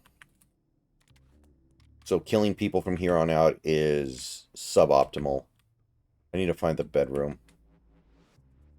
There's usually one thing in there at least. Yes.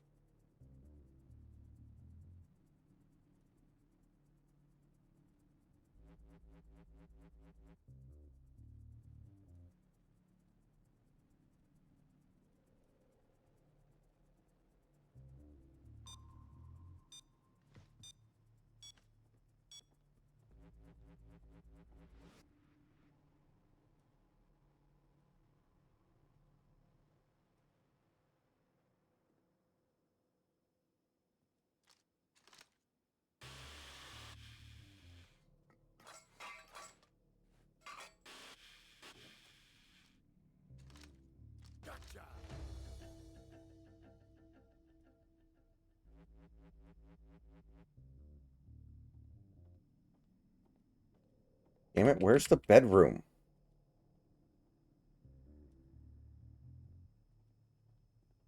Ah! And there's nothing in the... Oh, wait. No, wait. Yes, yes, hard drive, yes. That's one of the external hard drives. Keep it up and we're going to pull it off. Okay, the only thing I need Must have done a lot of is the USB stick, which is the smallest thing. So this is going to be fun. Oh, shit. I didn't know they actually came in here. Oh, this is bad.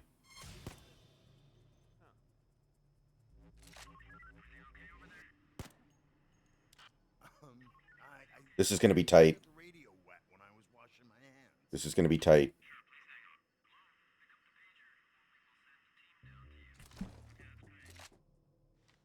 I mean, I hate electronics. These radios are finicky little buggers. They threw in a little more security, gangsters. Stay frosty. I cannot believe I pulled that off, but I need to find this goddamn USB stick that's probably about the size of my wiener. Oh, is that it? Please tell me that's it. Yes. Phone, good. That's all of them. Great. Now get them up to the... Oh, this is the furthest I've ever made it.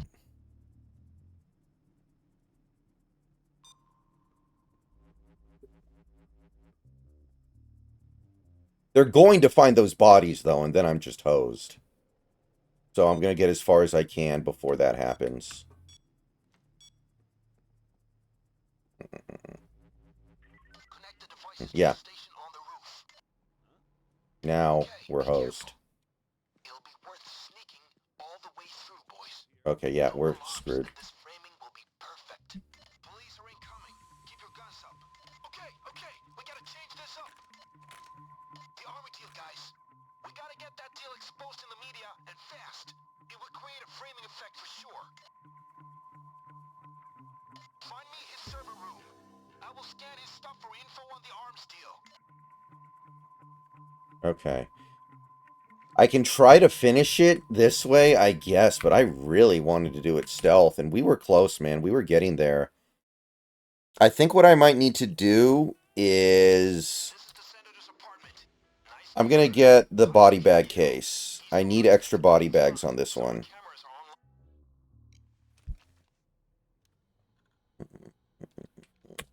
This place. So the plan is go No ECMs. No, I need the body bags. It's too hard to get through this only killing 2 guards. I need to be able to kill at least 4. laptop and 2 external hard drives. You can access the hidden cameras in the paintings with a laptop on the roof. I hope you got a lot of cameras. It'll make it easier for us to find all the devices.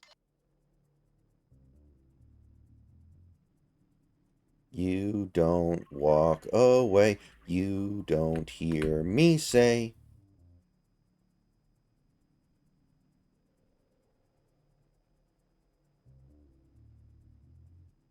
Okay. Beat it. Hey, doofus, beat it.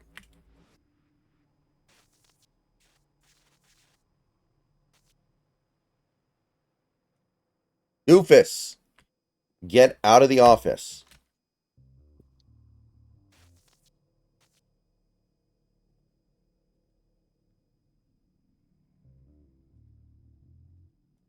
Beat it. Thank you. Jesus.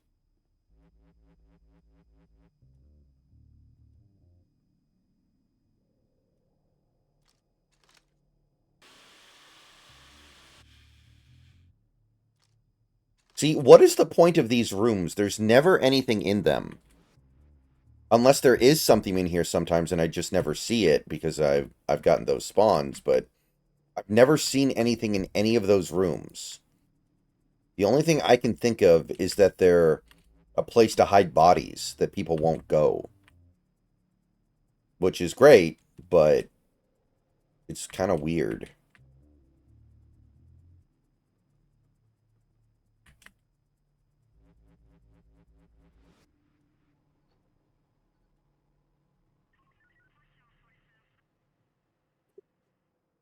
Man, this place. Find that gold and we can buy one of our own.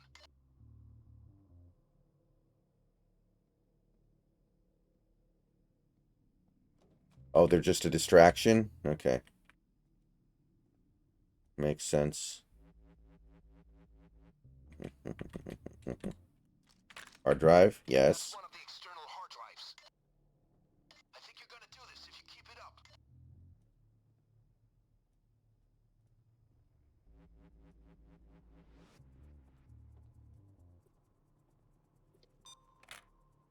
That's the tablet PC. Perfect. Keep it up, people.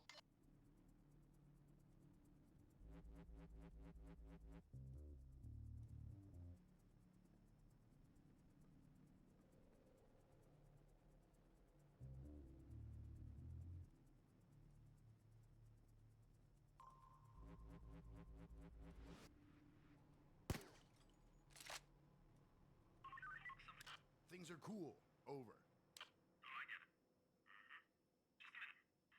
Alright, here we go.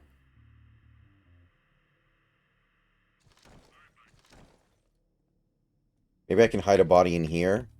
I mean, why would anyone ever go in there? That should be like the perfect hiding place for a body. Look at all these nice things.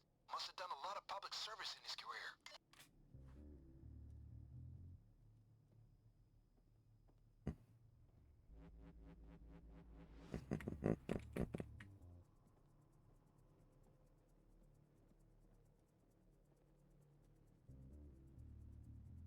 Oh shit, oh shit.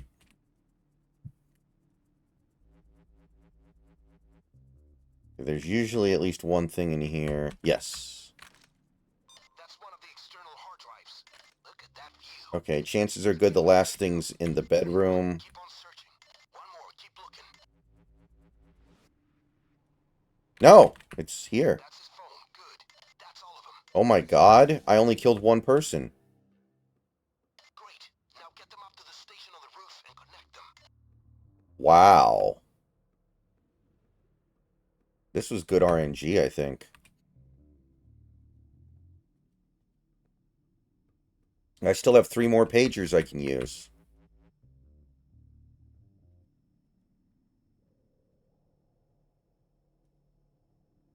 Connect the devices to the station on the roof.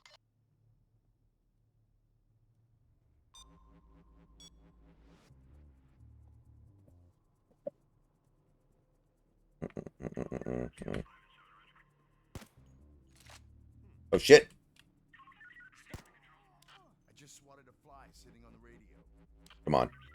This is gonna be tight.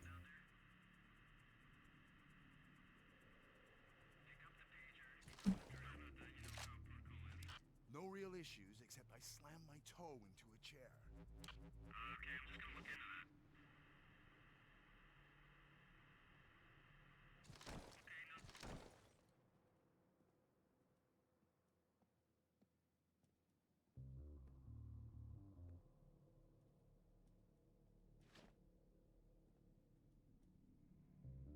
Right. Okay. I don't think anything will get spotted here.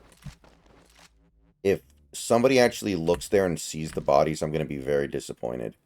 Like, there's no reason to go over here whatsoever.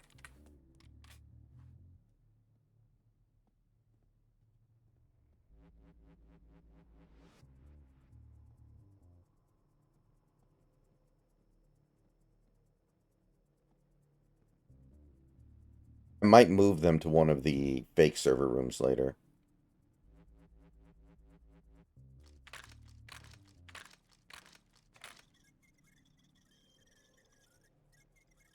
All right now. I have access. Hold on a sec.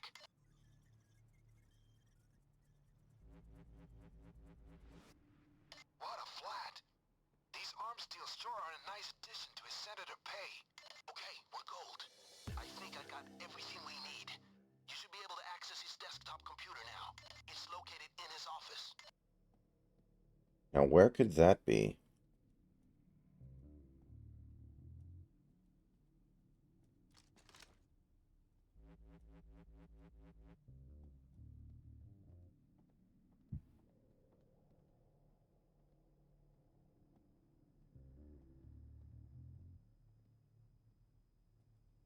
Oh, okay. Well, that's not too bad at all. So if I chuck the body here, I think there's a very good chance no one will ever see it. Well, maybe I want to do it here instead. It probably doesn't matter that much, but...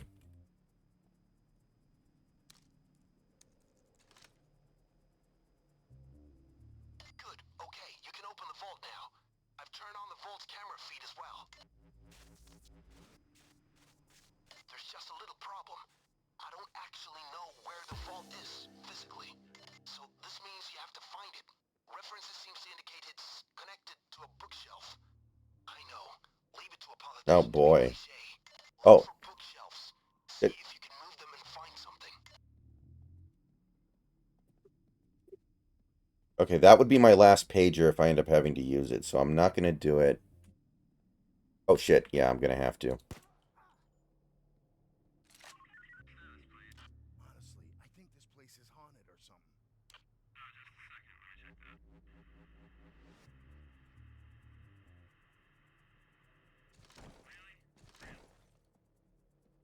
Alright. Didn't expect this. Gang, more security's arriving. Oh, great. No. Oh, God, that was close. That would have ended the stealth run.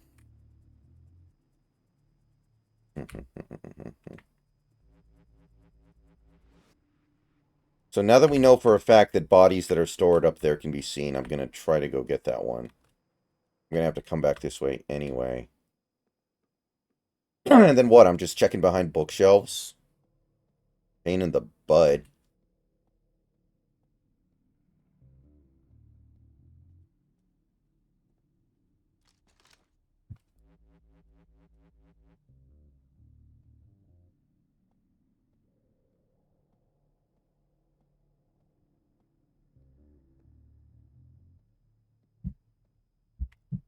It's called cum metal.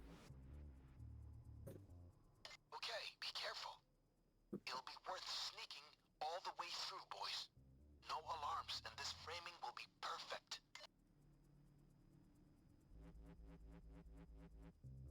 Bookshelf, bookshelf. What else?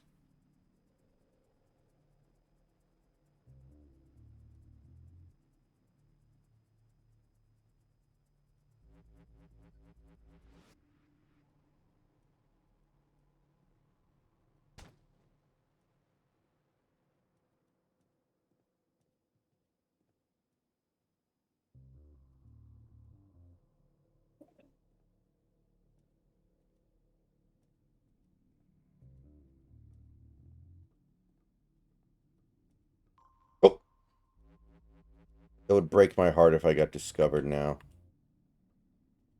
I'm going to loop back this way, I guess.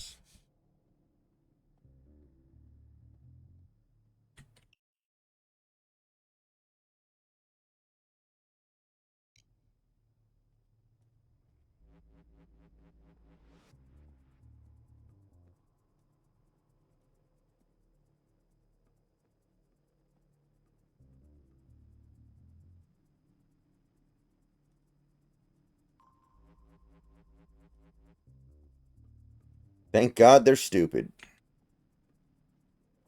2-3 to control. No signs of trespassing in the basement. Over.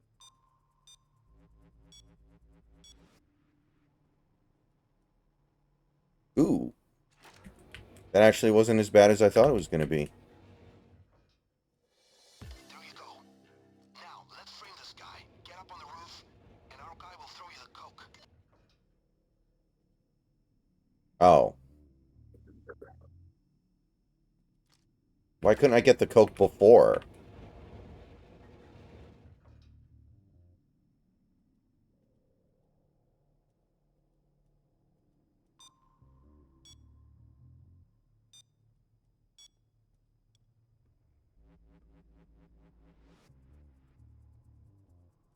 $12.16, one after the Magna Carta. As if I could ever make such a mistake. I defecated. He orchestrated it.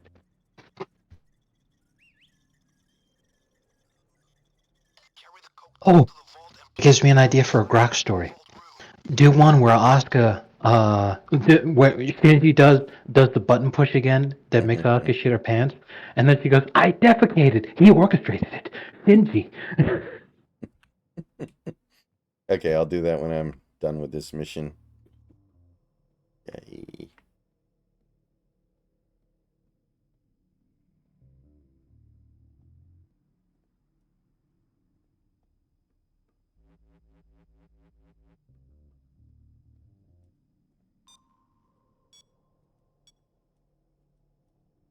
Oh shit! No! Okay, I don't have any choice but to just kill him.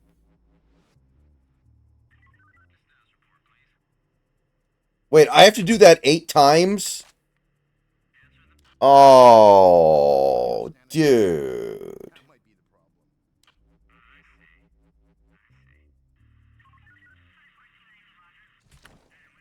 police are on their way. Okay, we gotta change this up.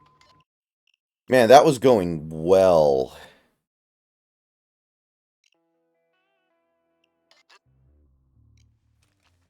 I think I can do this, though. This is not that bad. So, the plan is go in, get me the following objects. When you have There is some RNG involved with where the items spawn, but it's good. his tablet, his laptop, and 2 external hard drives. You can access the hidden cameras in the paintings with a laptop on the roof. I hope you got a lot of cameras. It'll make it easier for us to find all the devices.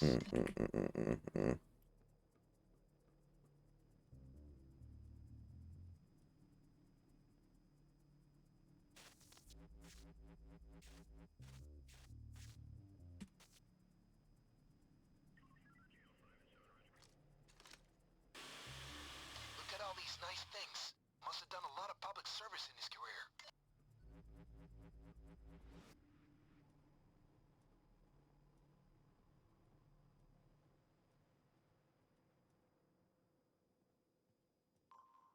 Oh, shit.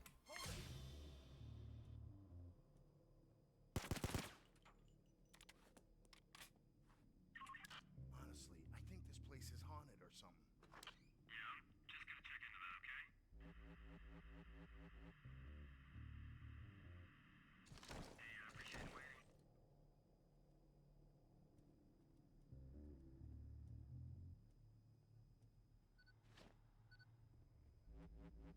Actually, that's too visible.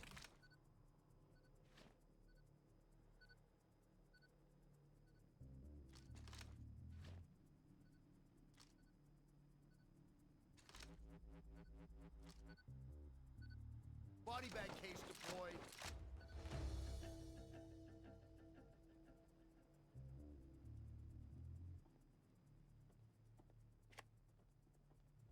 E-card, which I now know doesn't do anything. Completely fucking useless. External hard drives.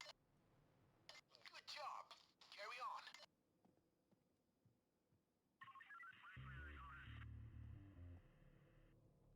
Okay, be careful. It'll be worth sneaking all the way through, boys. No alarms, and this framing will be perfect. I don't think I saw anything, if that's okay.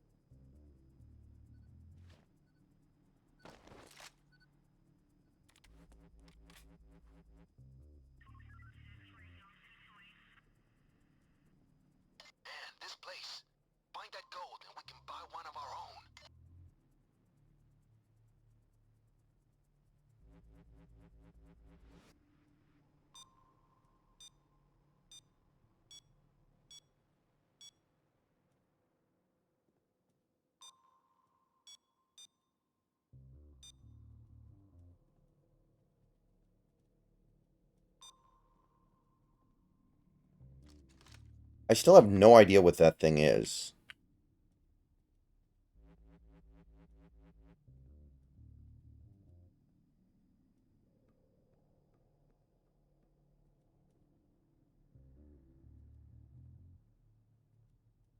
Yes, that is the epicenter, right there. I wonder what kind of treasure that house can hold. Okay, on with our heist here. Look at that view. Hmm.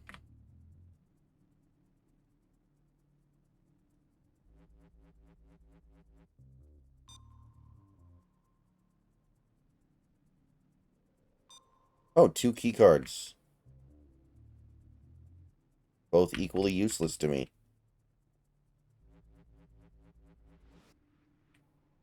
Where the hell is everything? The hell? Is there nothing in... Oh, here we go.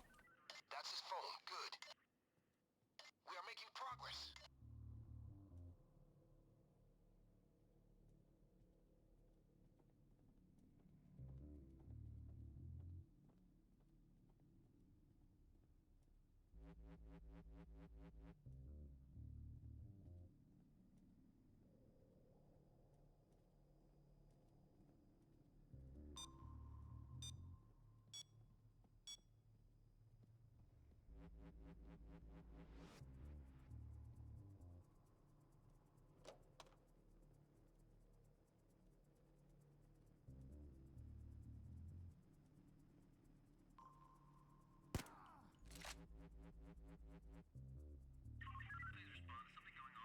Okay, I would really like to not have to kill anyone else, but we'll see.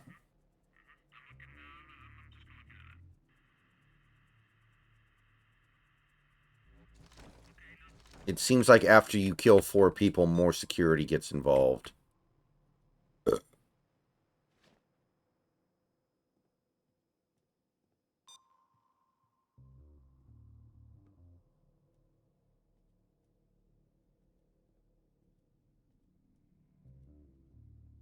Oh, did you know those kids at that one college? I can't remember which one it was. Protecting that American flag from the protesters. Did you hear about the GoFundMe that got set up for them? Snacks? Okay, I guess he went away for a second.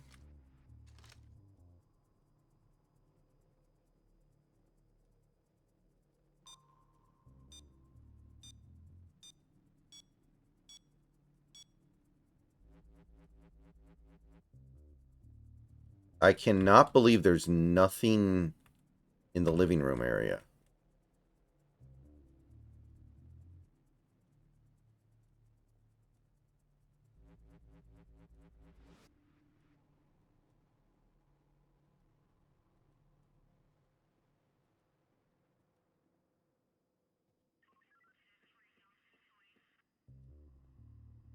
What a flat. These arm steels sure are a nice addition to his senator pay.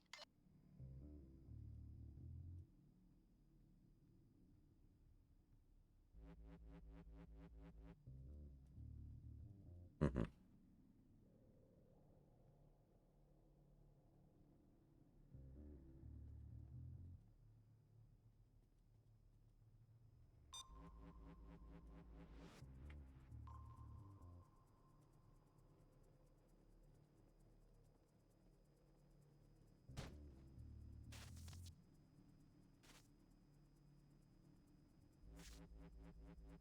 That looks... Oh, yeah, that's the key card.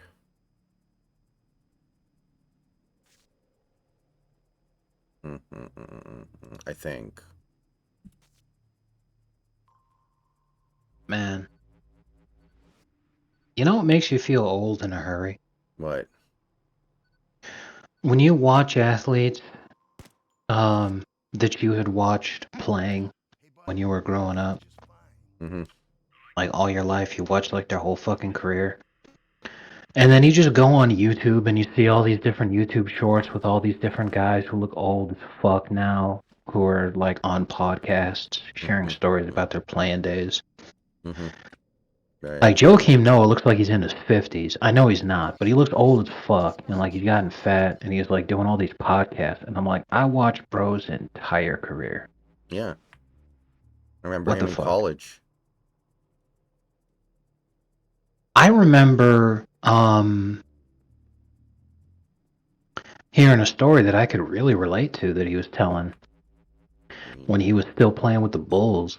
And he was like, yeah, it was wild when I came to the league because I grew up and KG was my favorite player and I loved KG. But he was already on the Celtics by the time I got drafted. We had a huge rivalry with the Celtics. So I was trying to talk to KG. He was like, shut up, N-word. We ain't friends. I was like, oof. Because that was like a formative moment for Noah as a player, because once he heard that, he basically acted the exact same way for the rest of his career. But he's on the podcast circuit now, and he's telling all these stories. He's all like, hey, I never hated Cleveland. I never had a problem with the city of Cleveland. I hated LeBron because LeBron was always killing us. And the only way we were ever going to win is if we managed to get past him. At some point, we'd have to play him. And I never beat that guy. So I hate him. I'm like, I completely understand that mindset. We need his phone, his tablet, his laptop, and 2 external hard drives. You can access the hidden cameras in the paintings with a laptop on the roof. I hope you got a lot of cameras. It'll make it easier for us to find all the devices.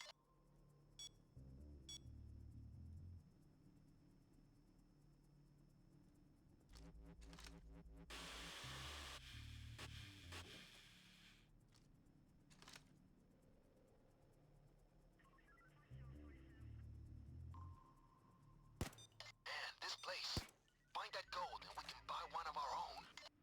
I think the fillings in my teeth are interfering with the radio signals. Baka.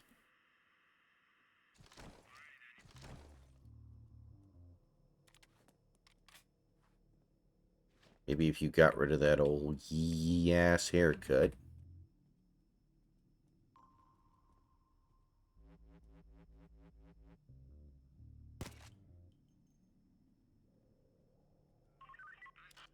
All good. Sometimes I just see things. Not to alarm you. 2-4 here, reporting in. Man down over here. Police are incoming. Keep your guns up. Okay, okay.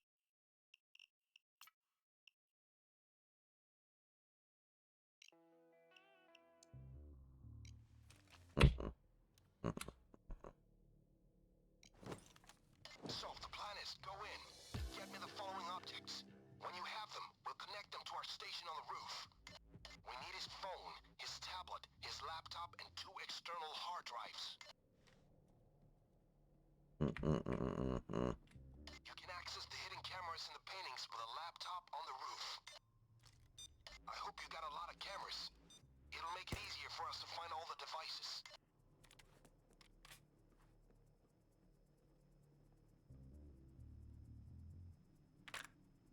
That's his phone. Good. Things are looking very good for now. What a flat. These arm steels sure are a nice addition to his senator pay.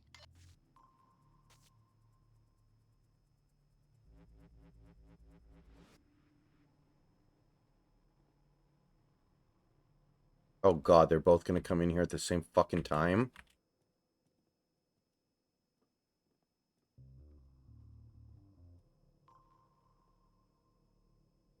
Two, three, over.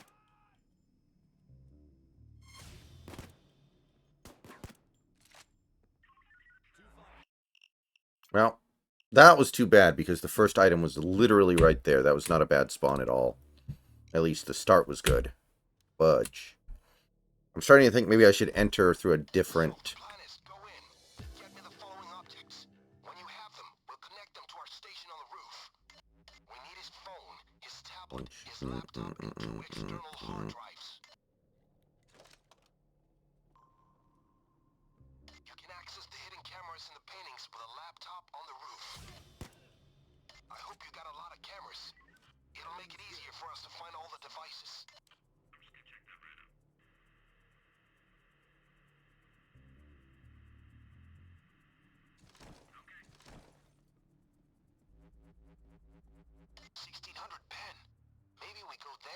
next big score. Look at that view. Look at all these nice things. Must have done a lot of public service in his career. I did not realize that Jeff Teague was on that Bucks team that won the championship. Jeff Teague actually has a ring. I thought he won one with the Nuggets too last year. No. Oh, I'm sorry. I thought you meant Jeff Green. Okay, my bad. Yeah, Jeff Green was on the Nah. Nuggets last year, but yeah. Jeff Teague straight up retired after he won that ring with the Bucks. He said, "That's as good as it's gonna get for me, dog." Which makes sense because that season he also scored his 10,000th point. He retired with 10,061 points. He scored 138 points in Milwaukee that season. And very little gas left in that there tank. Right. Because I was looking at it, I'm all like, I wonder, because like Jeff Teague is probably like the most famous NBA podcaster, YouTube Shorts guy right now, because a lot of people find him hilarious, and more importantly, he has a ton of stories about guys who are still in the league right now. So, not only that, but Jeff Teague, and this is the big one, he was the guy who spilled the beans on like a lot of different NBA stories where a player tried to represent that something had happened and it turns out it wasn't even close to that way. So then Teague is like, here's what actually happened. Like the big one was the Jimmy Butler practice story with the Timberwolves. Mm-hmm. But when the news first broke, Jimmy was giving allusions to it in that interview. Mm-hmm. She was like, I heard that you did really well in practice today. He was like, yeah, I did pretty well in practice today. It was me versus most of the starters, and I won.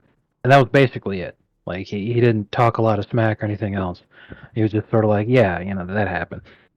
Then Cat came out, and he tried to be like, oh man, here's what actually happened. Jimmy got lucky, and it was a close game, and I dominated, and Jimmy was a bitch, and he got bailed out by better teammates, and blah blah blah.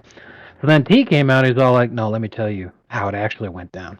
It wasn't close. Cat got outed as a bitch. Jimmy humiliated everybody. He didn't even score a point either. He just did everything except for score points, and he made sure that all the guys who was not going to make the team, the guys who would not get signed to a contract, the guys that everyone knew they'd be in the G League if they were lucky. Most of these dudes are going to like the Mexican League or some shit. And Jimmy made sure that those guys fucking killed us. And he personally defended Cat, and he shut Cat down. He's all like, Cat is a fucking lying piece of shit. Don't you believe a Yeah, word that's out of his mouth. embarrassing. Cat has like 6 inches on Butler. Absolutely. That's why I kept saying that Jimmy outed him as a bitch 10 years ago, because that was in 2015 that this happened. Big time. So yeah, with all that sort of stuff, I was like, I wonder if Jeff Teague is potentially a Hall of Famer. Like, I'm looking at it. Basketball Reference has a Hall of Fame probability at 0.5%. Yeah, I never thought of Teague as that kind of player. Yeah, he just doesn't have the accolades. He was an All-Star once. That's it. Mm-hmm.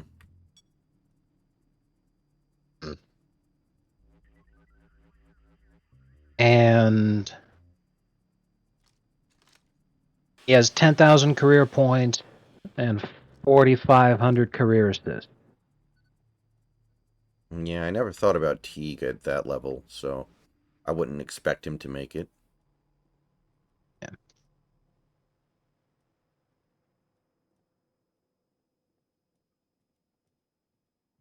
He was a good player though. He's a much better player than he gives himself credit for.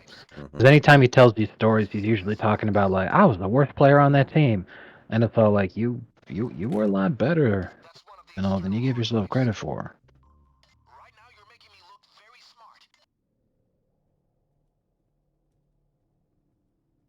But, it is what it is.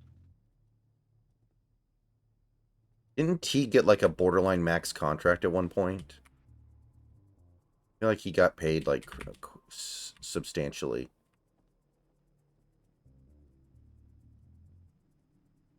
Let me see here.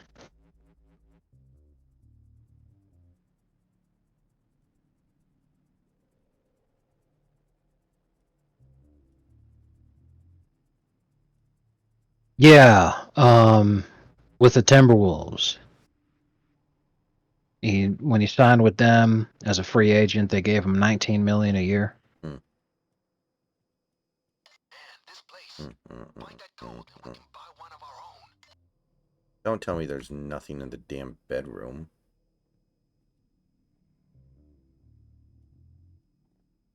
Wow, that's messed up. A 3-year, $57 million contract with the Timberwolves, and he'd been really good. Like, it looked like he was turning the corner, and that he was going to be a multi-time All-Star from then on. Mm-hmm. Now, keep in mind, right now, he's 35. So when he signed that contract was 7 years ago. So he was 28. So yeah, he probably could have been a Hall of Famer at the rate that he was going. Because in December, in that first season, It'll be worth sneaking he all blew the out way his knee, and that pretty much fucked him. Mm. Like, he never really recovered. That's his phone. Good. If that didn't happen, Good so far. it'd be a very different story. Because, he had just recently been an All-Star for the first time and only time. And he was looked at as the star of that Hawks team. I'm pleased. And when he signed that deal with the Wolves, it looked like, all right, you're gonna get it done. And then he blew out his knee, and he just never recovered. It was like, man, if that didn't happen, he probably could have done it. Because that's 17, 18, 19, 20, 21, 22, 23, 24. He could have had 8 more seasons up to now. That Did he play in the he would have been, finals at all the year the Bucks won? yes. Okay, he did play. He wasn't like Mitch Richmond or something.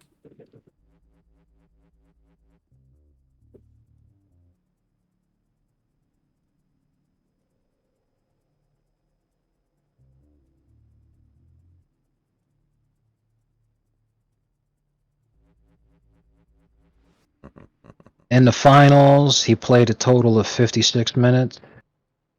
That's He not too bad. averaged 2 points, a rebound, an assist, and a steal per game. Great.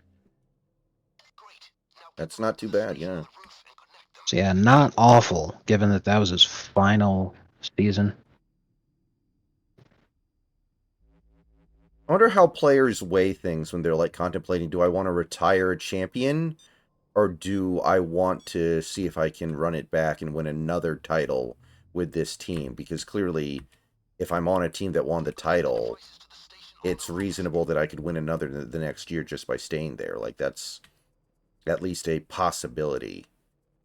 But then you like have to weigh the you're blowing your opportunity to leave a champion. Like, that must be tough. Right. The person that I think of in that sense is Public office. Kane Battier. We are in the Mm-hmm. wrong line of work, gentlemen. Because 2014 was his final season. He retired after that. And if he retired in 2013, not only would he have just won 2 championships back to back, Everything we need. but he was a huge reason why the Heat won in Game 7, 6 for 6 from 3. He went off. That was the best game of his life. That was the moment to retire. But he was like, if I go back and play, we might just pull off the three-peat. And if I do that, that's worth it. Instead, it was the biggest finals ass kicking of all time. So he was like, I probably should have retired after last year. And I'm sure Ray Allen thought the same thing. That was his last season also. And he was literally the hero in 2013. That shot was the absolute peak of his career. Nothing would ever come close. So yeah, he probably should have. But again, he was all like, that was just my first year here. I could win another one. Feet as well. There's just a little problem. I don't actually know where the vault is physically. So this means Like, David Robinson retired right after winning a title, and he could have come back. bookshelf. I know. Probably. And he did in 1999. He was all like, I still got more in me. I think with this Tim Duncan kid, we can really compete. And then what happened? The Lakers three-peat. So after the Lakers finished three-peating, he's like, I'm fucking exhausted. So as soon as they actually won in 2013, he was like, "Okay, that's as good as it gets. I'm calling it." Mm-hmm. Nothing to report, I'd say. Not much at all happening down here.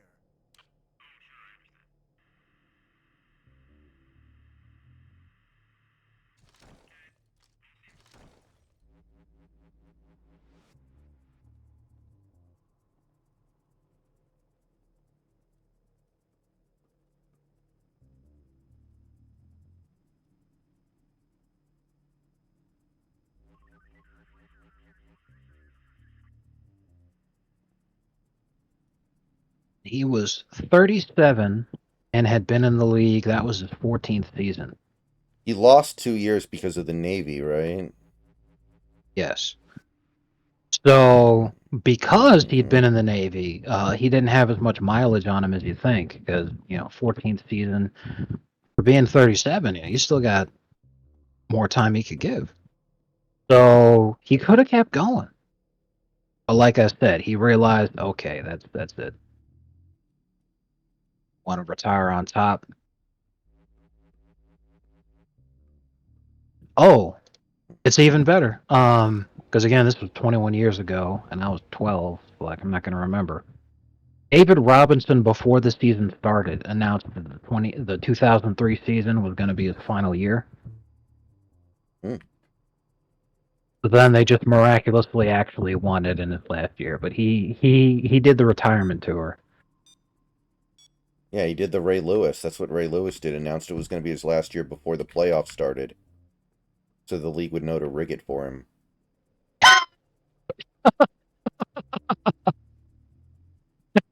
Yeah, that's perfect. Remember when the lights went out? Mm-hmm.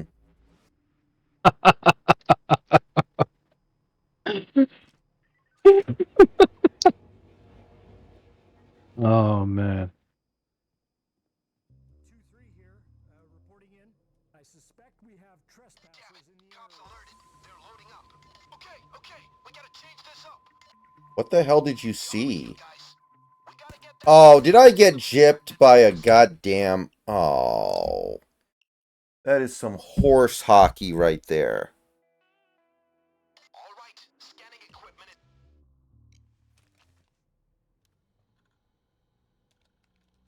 This place is I think crawling. I got screwed over by pixels. So the plan is go in, get me the following objects. When you have them, we'll connect them to our station on the roof. We need his phone, his tablet, his laptop, and 2 external hard drives. Bunch of bullshit. You can access the hidden cameras in the paintings with a laptop on the roof. I hope you got a lot of cameras. It'll make it easier for us to find all the devices.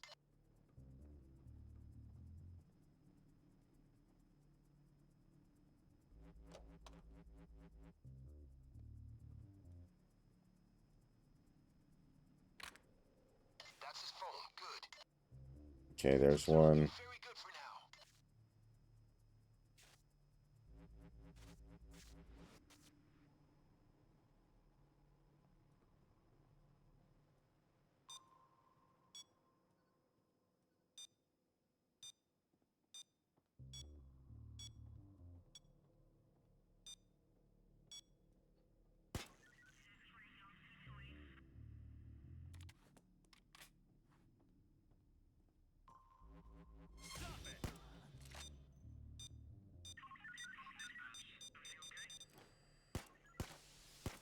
What a flat.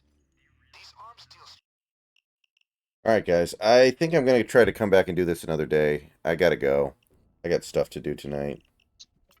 Hey, fair enough. So, thanks for coming out. See you guys later.